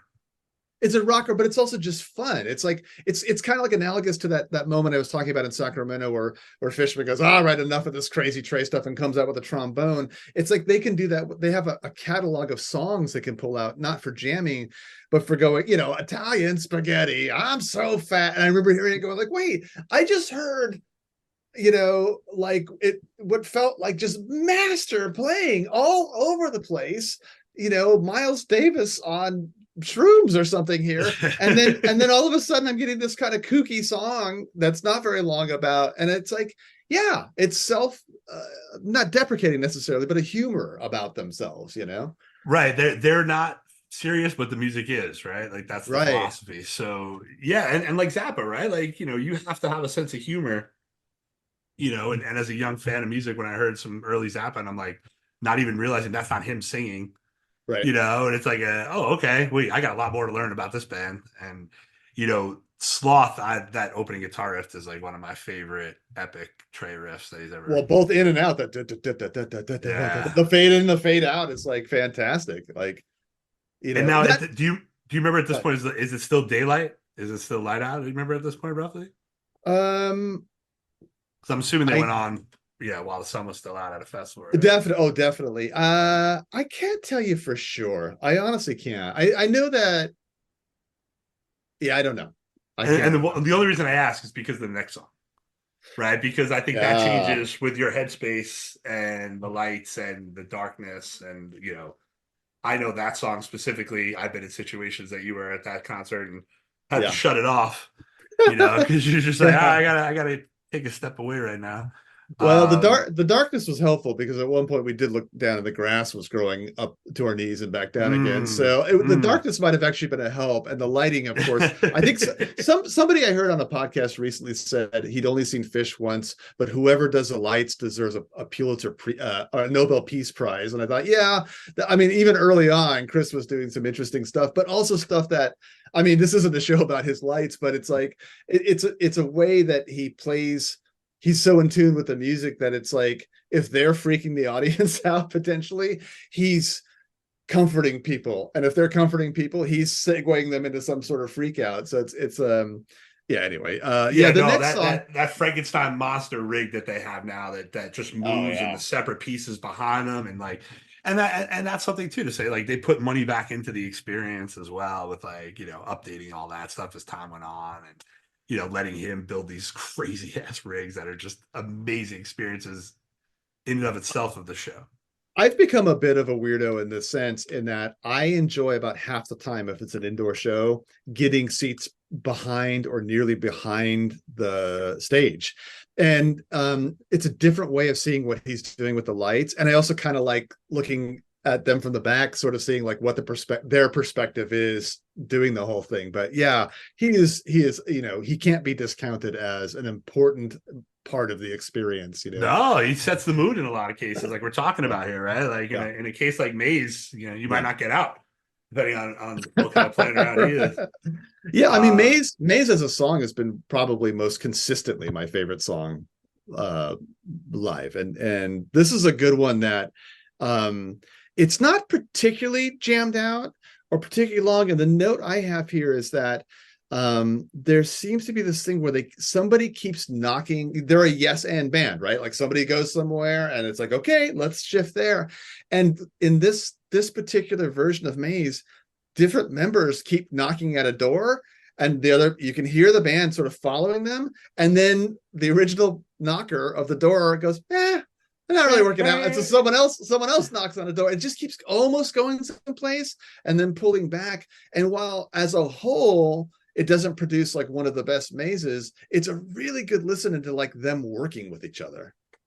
Yeah, and that, probably one of the most obvious examples of their abilities at tension and release, right? Like this is one of those epic songs that got me early in my love of this band. Was like, whoa, I've never seen anybody play this fast before, or sing that fast before, or and freak me out that fast before, all in one song, right? Like, and to your point, being not really stretched out, right? Really staying within the original composition of the song, but still pulling you back and pulling you forward and then pulling you back. And then think that emotional journey that you take on that song, it's one of those things that they're the masters of. Like I've never experienced, besides maybe like 73 Dead, like things like those lines where you're like, whoa, the whole thing, like, and maybe it's probably my own bias with the Dead where I just wind up focusing it on like Phil or Jerry or something like that, or a piano player. But it's like the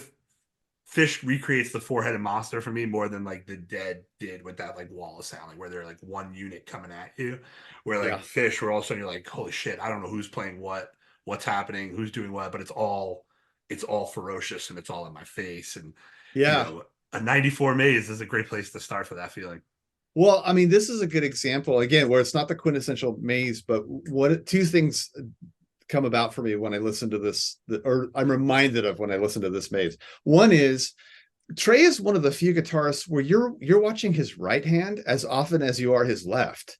You know what I mean? Like his ability, his rhythm abilities, and to that point, extending that point, when this improvisational band changes the meter or the beat, it's not always the drummer. I mean, you're never sure who's decided to change, not just the harmony and the melody. That's usual, like in jazz playing or whatever. But even, I mean, I love Miles Davis, but you never see Miles Davis changing, the drummer's pattern. It's, the drummer's laying something down and Miles is Max Roach might have something to say about that. Yeah. So it's really interesting when you see Trey or Paige even, or even Mike just sort of going like, I'm actually going to change the structure a little bit here, not just the harmony, but like the actual rhythm. And I love the song for that. Yeah. And like you said on the first part there, I read that recently in one of those like ranking top guitarists, and I never thought about it before, but the person writing the article wrote like, this guy is his own rhythm guitarist. Like he's playing rhythm and lead, like, and there's not a lot of bands or guitarists that, Charlie Hunter out your way, maybe, one of those guys who can, play, but he plays basic guitar at the same time, right? Charlie Hunter. But it's like, well, you got to get into the guys like Joe Pass and Wes Montgomery, like the jazz players who were doing that, like who took harmonies out of chords and then back into the chord and back into the harmony.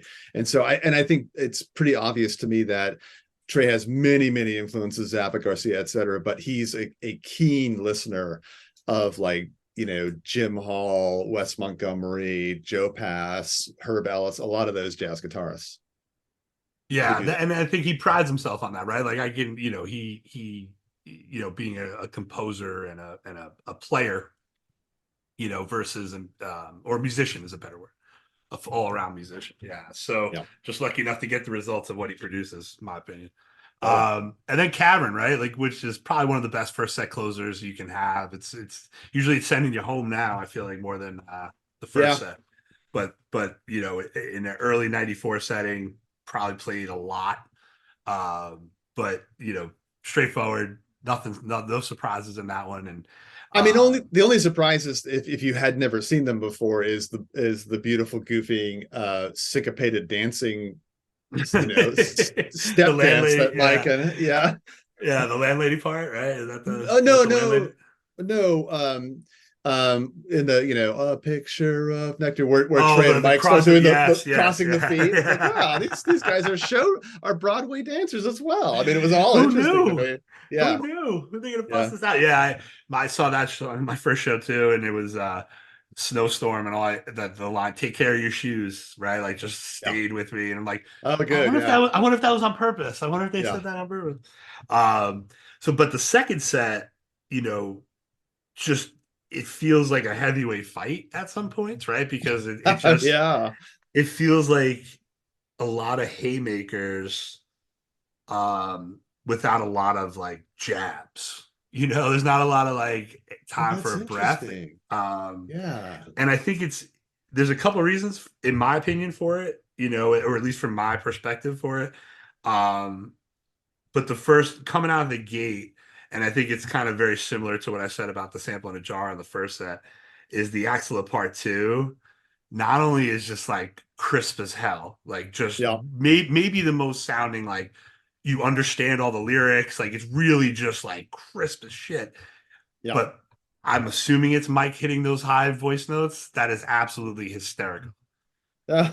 I didn't even Right. So notice that. if you go back and listen, somebody's messing around and it's either him or Phish or him, and they just keep hitting this really high.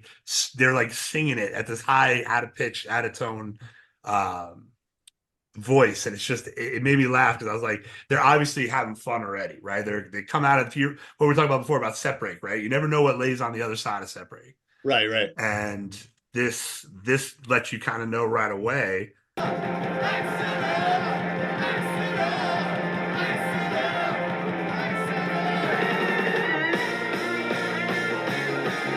Because then that leads into it's ice that I alluded to earlier when you mentioned, the foam part. Yeah, I mean, I think it's it's standard to think of two sets by Phish, even if it's not true sometimes or often, that the first set, no matter how good it is, like, okay, that was the warm-up set, you know. But it's in only this going to case, get better from here. In this case, that's kind of how I felt about it. It was like not every moment, but it was like whatever was going well in terms of experimentation the first set, I just felt like this second set, there were moments, and It's Ice is a perfect example of, Page. First of all, I'm so excited. I'm like stuttering over my words, remembering this show, but it's like, it's got some super funk. In 94, super funk was not super common. We didn't get that till maybe 3 years later.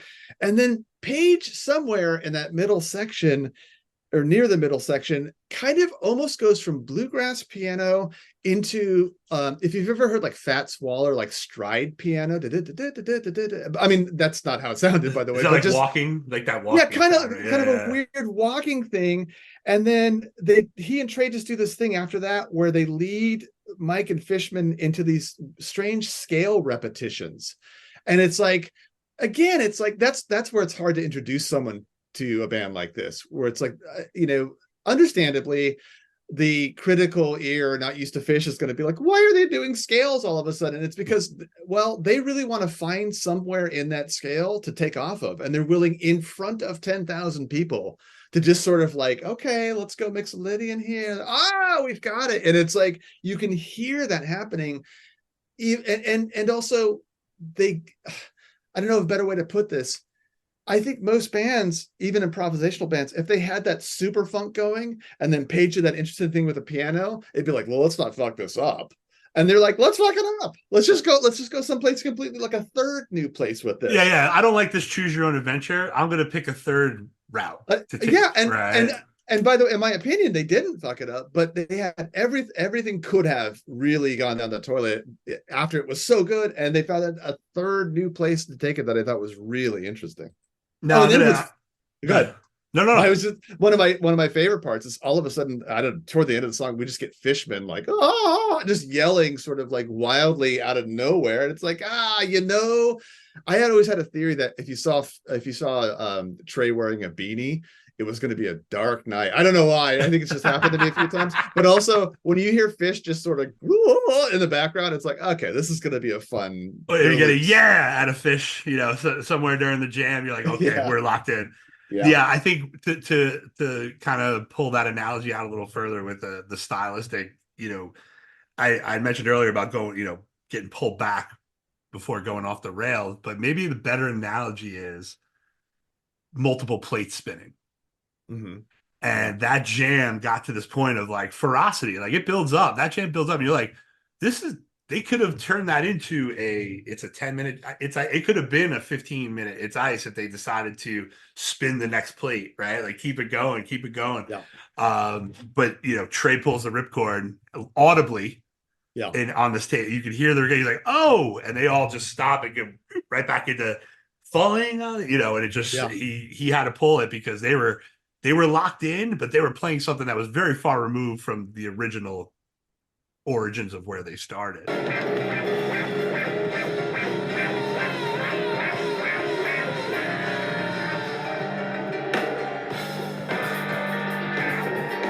And they had those, I think, built into their practices. The like, no, those, Well, it wasn't the Homer no though. Like if you go back and listen, it wasn't like a Simpsons prompt or anything. It was just I had to go back and listen to that one, and that happens a lot when I do these podcasts. Is that like I'll listen to the shows a couple times, and then there's songs that I have to go back and listen to a bunch, right? And like where I just get stuck on it. I'll get to that one for this show, but where I'm like, wow, that's really good. That's really. This is why it's shocking that either one of us is married, because this is a level where we're at where it's difficult to live with. That's why I have a podcast. That's why I have a podcast, right? Like that's why she said start a podcast. Like I'm done. I'm done with this, right? Like she'll go to the shows, but like I tried to introduce her to Game Hedge a while ago, and she's like, you can keep the nerd stuff. Too far, yeah. And then they did it, and she's like, oh, I didn't know that song was part of that, and I didn't know that. I was like, yeah, see, you're getting hooked, but she, she's getting there. But again, that's what you learn. It takes people, different songs. That they like that you hate and you like and they hate. So but nobody hates Tweezer. No, good segue. Well, you are a good podcaster. Nobody hates Tweezer. You're right about that. As long as I'm in the right order, we're in the right song. All right. I got it together now. But 15-minute, and this one I liked because this was the epitome of the tight loose that we were talking about earlier. Yeah. Where the first 6 minutes of the song, or Tweezer, they're there and they're playing around, and then all of a sudden Mike and Phish take over at like the 6-minute mark, and it becomes Tweezer, right? It becomes this jam that I have Madness written down. That's not until the 11-minute mark. So Mike and Phish kick in at the 6-minute mark, and that goes back to what I said earlier about Mike kind of having a really good show here, or sounding. Pulled up in the mix. I've spoken about this before as an older fan. There was a movement in the fan base to get Mike moved up, and people for a louder Mike, right? People for a louder Mike. I remember it. Yeah. So and that still exists today with some of these mixes, but he's very present in the mix here. His playing is really, really. You alluded to it, and I hate showing those cards early because I'm always curious where that line is, but it does foreshadow 97. It does, like the sound of the funk that watery Stevie Wonder kind of funk sound that he pulls out in 97 to a bigger degree. It's here. It's in the show a lot, in this show specifically, which now makes me think I got to go back and listen to like 94, 96 and how much of it shows up before then. But this one, the 6-minute mark, Mike and Phish take over, and it becomes this jam to the end of this song, and it's only another couple 10 minutes from there. But something I take your point about Mike, although it's interesting, it's just different listeners, because if I'm going to give an MVP to someone on this show other than Trey, because that's kind of off, let's face it, that's oftentimes the default. I thought Paige was doing so even in this song, in the first half of it, even in those first 6 minutes, I can hear Paige doing these weird sort of chromatic, and as far from what I understand, chromatic is you just step outside the scale and then you go like 1/2 step down in a row. And it's the way of leading people out of like the key that you're in. Yeah. And then he does this weird thing around 10 minutes, minute 10, where he turns it like you can hear him playing almost like a little Mozart Baroque sort of playing under there. It becomes a little classical all of a sudden, and while everyone else is doing the sort of more standard version or dynamic of Tweezer, and then it becomes, the song becomes this nutty kind of riff competition toward the I was gonna end. say a dueling madness is what I wrote, like a dueling Oh, I madness. like that. There was like Yeah. they were all kind of like, it was all four of them. And it wasn't like that Scent of a Mule, you know, Trey Page duel. It felt Yeah. like everyone was taking a shot, you Yeah. know, in the fight, which I thought was like, and that's what made it madness, because you're like, oh shit, this thing is, the plates are spinning, you know, back Yeah. to that analogy. And then the way this song ends, now again, I didn't know Tweezer. I never heard Tweezer Yeah, before right. this version. And so I remember my cousin and I later that night being like in our sleeping bags up at the campground, having a kind of a conversation like, did that really happen type of conversation. And both of us talking about the way the song ended, because it just got slower. And it got slower and slower and slower to just ground to nothing. And we'd never heard a song do that. Like, just kind of like, it's going to throw the pieces out of the car, the engine, the seats, until suddenly the shell of a car is just parked near the sidewalk. It's And like we'll a walk clock that just song. stops, you know, like a slow clock you just see stopping. And I was like we're at the end. Like, oh shit, all right. It did that. Yeah. And now, and this was part of one of those songs that I had to go back and listen to Tweezer, but for some reason, and this is the first time it's ever happened with this song, the next song is the one I wound up getting stuck on more than any song, is Lifeboy.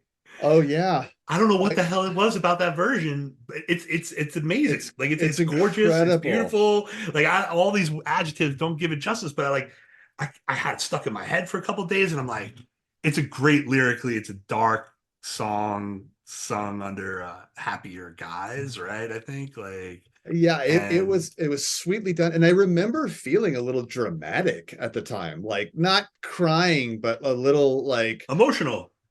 You know, well, what I've heard with people who have emotions, what I hear they get when something happens. How's like that for a Gen Xer right there? Yeah, we're dead on the inside. And the outside, but yeah, it was so sweet and lyrically a great song. I mean, just and clear. I think the recording is even very clear, so it's like, and maybe that's what it is too. And then, like, I had the visions of the earlier things of the breeze and the California temperatures and all those things that like led to like all of a sudden just. And then I started looking back, because I normally don't do this, because I don't care if I make a mistake, I don't care if I mess up or stats or anything, but I was like, that felt very long. Like for a Lifeboy, I went back and they're all pretty much 8 minutes. Like, there's all through it. I was like, okay, but there's just something about that version in this concert that comes through 40 years later, 30 years later. Sorry, I'm dating us even more. That resonates, and maybe it's new. It's part of the hoist, right? Maybe it's their emotion in playing it, and but for me, 30 years later, listening to this, I was like, God damn, I've never liked Lifeboy more than this version. Stranded on this slender string, the minutes seem to last a lifetime, dangling here between the light above and blue below that drags me down. Well, one thing I can share with you visually, and I remember thinking this at the time, is I didn't know anything. You know, Chris Carrot, I didn't know who the hell that was. I just knew that, oh, these lights are pretty good too. They're really going on with the show. And then the choice that he made during Lifeboy was to have a dark set with just 4 white spotlights on each person. So it even resonated more as a kind of that makes it even more perfect, beautiful piece. Yeah. Like, you just set the scene better than I could, right? Like, I think or Chris did, but like that is what that deserved, right? Mm-hmm. Like, that's exactly what that deserved. And it comes across, and I was shocked that of all the songs, that was the one I was like finding myself drawn back to, because it's usually not my MO for a slower song. But we get out of that mindset real quick, get out of that gorgeous, beautiful stuff, and get into that weird cacophony of Phish sound that feels like it's going to go falling off the rail, and it's probably one of the more beautiful composed pieces. Reba. Yeah, it's fantastic. Oh, Reba. I mean, this is, by the way, going back to your thing where it's like, turning people on to Phish, and that my answer was kind of, I've become hesitant.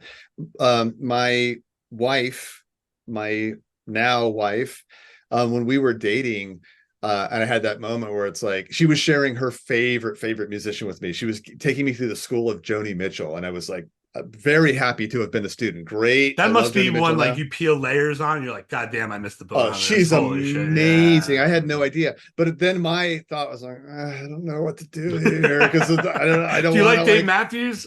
So we finally went down. Yeah, oh god. So we went down to a Toyota Corolla in the garage. We were still dating, and I just said, here it is. And I played Reba from I think like New Year's '95, and I won't say she was bowled over, but I will say this: I've never seen someone so intrigued with music. So just any version of Reba is a very interesting experience if you've never heard Phish before or any of this type of music. This one seems. Go ahead, please. And no, I was gonna say, and then add in the fact now the debate about whistling or no whistling, right? Like, you know, that's, like you open up that Pandora's box of bullshit with that. I need some whistling, Bill. I agree. Unless something else happened, like it just nice, weirdly Right. transitioned spontaneously into something. I need my goddamn whistling. We got it in Dayton. That was nice. I enjoyed that.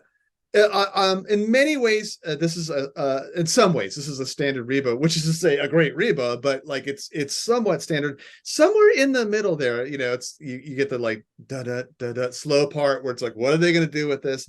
Trey gets a little Joe Walshy, I feel, with some kind of strange, almost like I think it's like an envelope filter or a wah wah pedal or something strange, kind of riffing in the middle that isn't, you know, naturally conducive to the song. So he's trying to do something interesting there. And my note here is that this song winds down into something I can only describe as like what the soundtrack to a cop movie from the 1980s would be. Like a strange sort of Miami-ish kind of weird, you know, it just gets into some weird. You somehow sort of feel dirty, like nothing was resolved. You know, like that kind of like the bad guy's still gonna go on tomorrow. Yeah, like, yeah. I got to go back and listen to that mindset. You know, and I think you said something there that I mentioned earlier, and I think unfortunately I got that mindset with this song and the next two, is that it's so easy to say about them at this point that it's like that's 90 for perfection, right? Like that's just what. This is why the rocket ship took off. Right. Yeah. This is why it went from 2,000 to 5,000 to 10,000 to 20,000 to the largest concert on New Year's Eve. Right. Like this is Right. because of these type of songs that were composed and played masterfully. Right. Over and over and over from April to July, all over America. That to me was this. Right. And I couldn't find anything, you know, to your point earlier, like this isn't going to be the best Reba you ever heard. But this is going to be a Reba you were happy you heard, you know, Yeah. and it's like, oh, cool. And when you look and it's a 12-minute Reba, you're like, all right, it's not going to get nuts, but it's going to be a full one. And it's going to be in the 94 vein. Unflappable is probably not the right word, but just impeccable. I like it. A better word, you know? Yeah.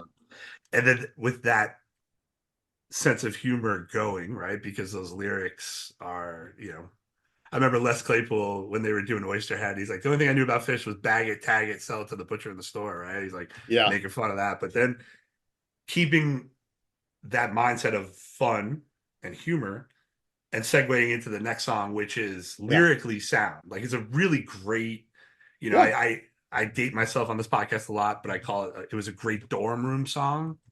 Like when you're in college, like this was one that like even people who weren't Phish people liked, you know, that kind of song. I would hesitate to introduce someone to Phish with this song because without the context of the type of things we're talking about, someone might react and go, "Oh, they sing novelty songs." You know what I mean? It's like it's not. It's actually to me more one of those nice, enjoyable, fun songs. It's a plateau where you can rest your mind's bones waiting for the next amazing jam. But yeah, and you got a nice call and response. You know you're going to get that. Everybody's going to be singing along, and I think it's a story, right? So it's got, unlike a lot of Phish songs, you can't say it's got a beginning, middle, and an end, right? Like you're like, okay, this is the story of Fee, and it's actually contained just to this. Okay, cool. That's not. I don't have to worry about other songs. All right, it's Fee. Yeah, and also having never seen them before, wait, he's pulling out a megaphone to do these. I mean, that was mind blowing to me. And that's something to this day, right? Like the megaphone sits up on stage, whether it gets used or not, right? Like it's just the ability every night to go, oh, maybe they're going to play Fee, right? Like there's the megaphone. They're going to play. Maybe they'll do it to me. Yeah. I don't llama is one that's like evolved over the years. In 94, you're not going to find a bad llama in 1994 through probably like 92 to 96. You're probably Yeah. not going to find a bad llama. Just because they could play at the speed of sound, and that was the point of that song, right? Play at the speed of sound. Yeah, I'm But gonna do a little shout out for the best llama ever of that era, which is the 95 610 95 Red Rocks. I think that's a crazy llama. did that open the show? No, it was Makasupa Policeman into Okay. Llama, that show. Yeah. Okay. I thought the New Year's Eve one was like the most ferocious llama they played in a long time. This past Gamehenge one, like you could feel that through the tape. Yeah. But this one, it's that's the band. Like it's hard for me to hear that and be like, that's the band I fell in love with, right? Like I don't know what the hell they're saying, but that is fast as hell, and I really, really enjoy it. And that suite right there from Reba, Fee, Llama is like this perfect encapsulation of what they can be without jamming. Yeah, agreed. Opinion, right? Like and maybe they're resting for what's coming up. For all I know, maybe that was their this is one like, hell of a way to end a show. You talk about my segues. Your segue there was pretty good because, like, thank you. How many times are they ending a show with a 23-minute "You Enjoy Myself," right? And that's not. And this is only night one of the festival, right? This is only night one. Yeah. So there's a vacuum solo in the middle of this. "You Enjoy Myself," which I don't know how many of those exist. Not probably many. Yeah. I wrote down Yankee Doodle. I think is it Dueling Banjos or Yankee Doodle? I couldn't. It's Dueling Banjos. It is Dueling Banjos. That goes back. Yeah. That goes into Poor Heart in the encore too, right? Or is that? Yeah. Yankee? Okay, so there is a Dueling Banjos duel or cover, I guess, mixed in there somewhere. Yeah. But this one goes sideways. Yeah. Pretty. Not early, but about midway, and stays that way for a bit. But what a crazy way to end the show. Like, what was your thoughts with this when you saw this for the first time? Well, Les Claypool.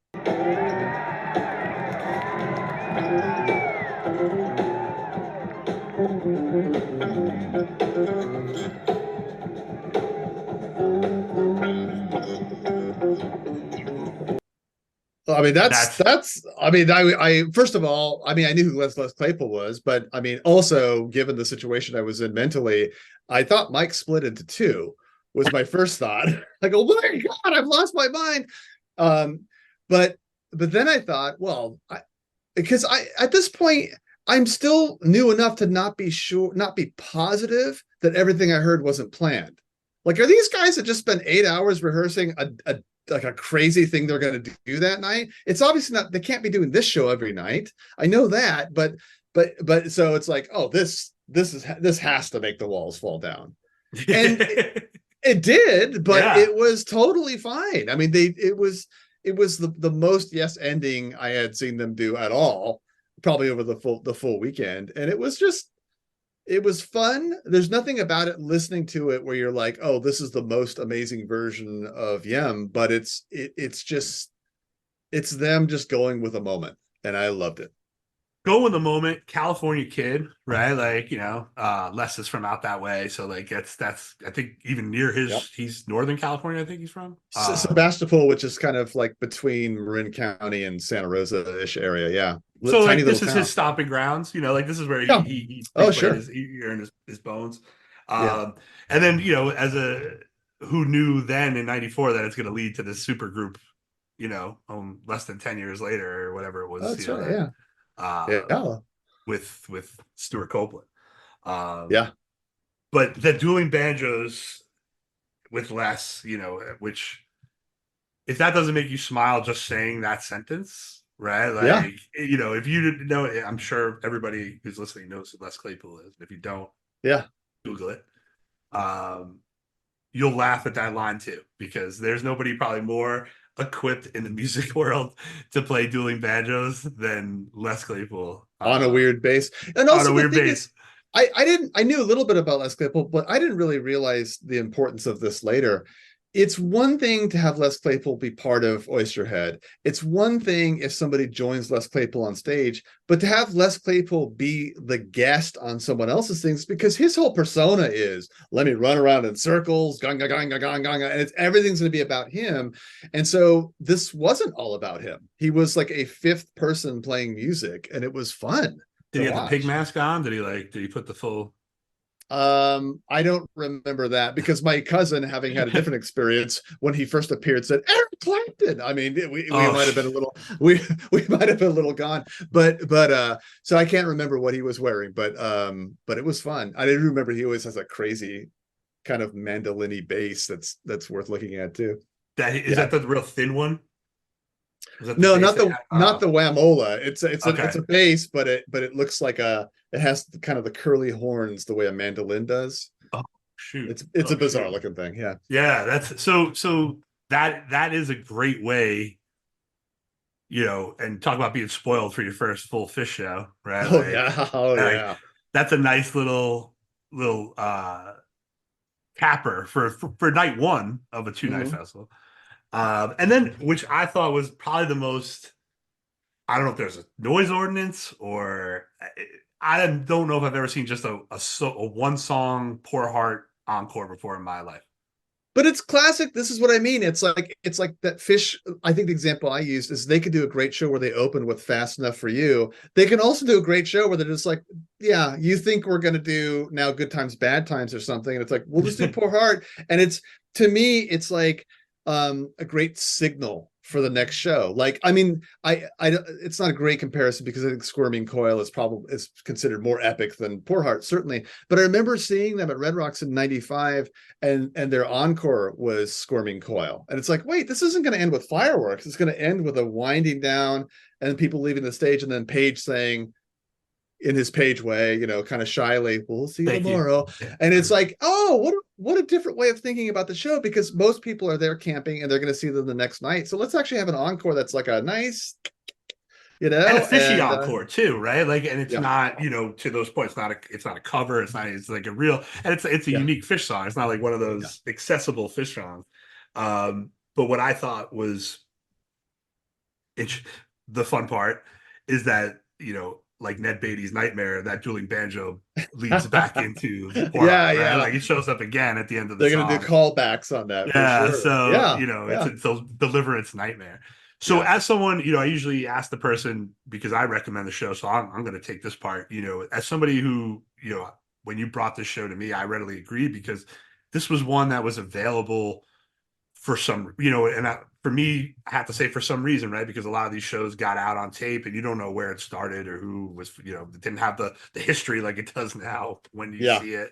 But this was something that was available to an East Coast kid, right? And to get West Coast tapes was different, right? Like I know this sounds insane to people, but like being on the East Coast, you got a lot of East Coast shows, right? Like, but if you got tapes from the West Coast, you're like, oh shit, because of the work you had to put in to go do it. Like you said, you had to put tapes in the mail and get them out. And then I think when Nugs first offered shows, I believe this show was one of the first shows that they had up there. Am I right? It might have been, because I think I remember burning it to a CD. That's what I was thinking too. I had to burn it to a CD as one track. Yes. You couldn't skip around from track to track. You just had to pause it or start over again. Yeah. God damn, we are old. Well, the other thing that would happen with trading tapes is that, let's say that something made its way out to the West Coast or out to the East Coast, the holder of that tape now had to copy tapes. So now each generation of tapes would get a little bit worse as it went along, like old, Xerox or something. I can't tell you the shittiness of some Grateful Dead shows I listened to back in the day. Like it was like somebody just like holding up a radio or something, a little boombox recording it by the time it got to my hands 40 years later. So I would recommend this show for a young fan out there, or even old heads like us who haven't, hit all the shows from '94. I think, everybody, not everyone, there is a sentiment amongst the fan base that, West is best, and, they really are relaxed out there, and they don't feel the pressure that they do on the East Coast to perform to the hometown the way, they might at the Garden. It's still on my bucket list. I haven't gotten to see a West Coast show yet. Red Rocks as far as I've gotten. But those venues that you ran down are, the Greek, Hollywood Bowl, Warfield. Those are all The Gorge huge. is The amazing. Gorge. These are American institutional venues. These aren't just Phish places. These are like Wrigley Field or Fenway. These are American architectural pieces that are part of America too. Yeah. Not like Madison Square Garden. So Oh. one of the things that I do ask, though, anybody who comes on is to recommend a show to me post 2011. And reason why is that I kind of fell off with the band for a while, and that's about the time when I did. So I'd like to hear some standouts from then, and I'll comment about it on a future show. Well, I mean, a West Coast bias again. There are some stunners from the East Coast that I attended, but I did a run of shows in the fall of 2021, and that I thought was a really good tour, the fall of 2021. And among really good shows, I'm going to have to recommend Chula Vista 10.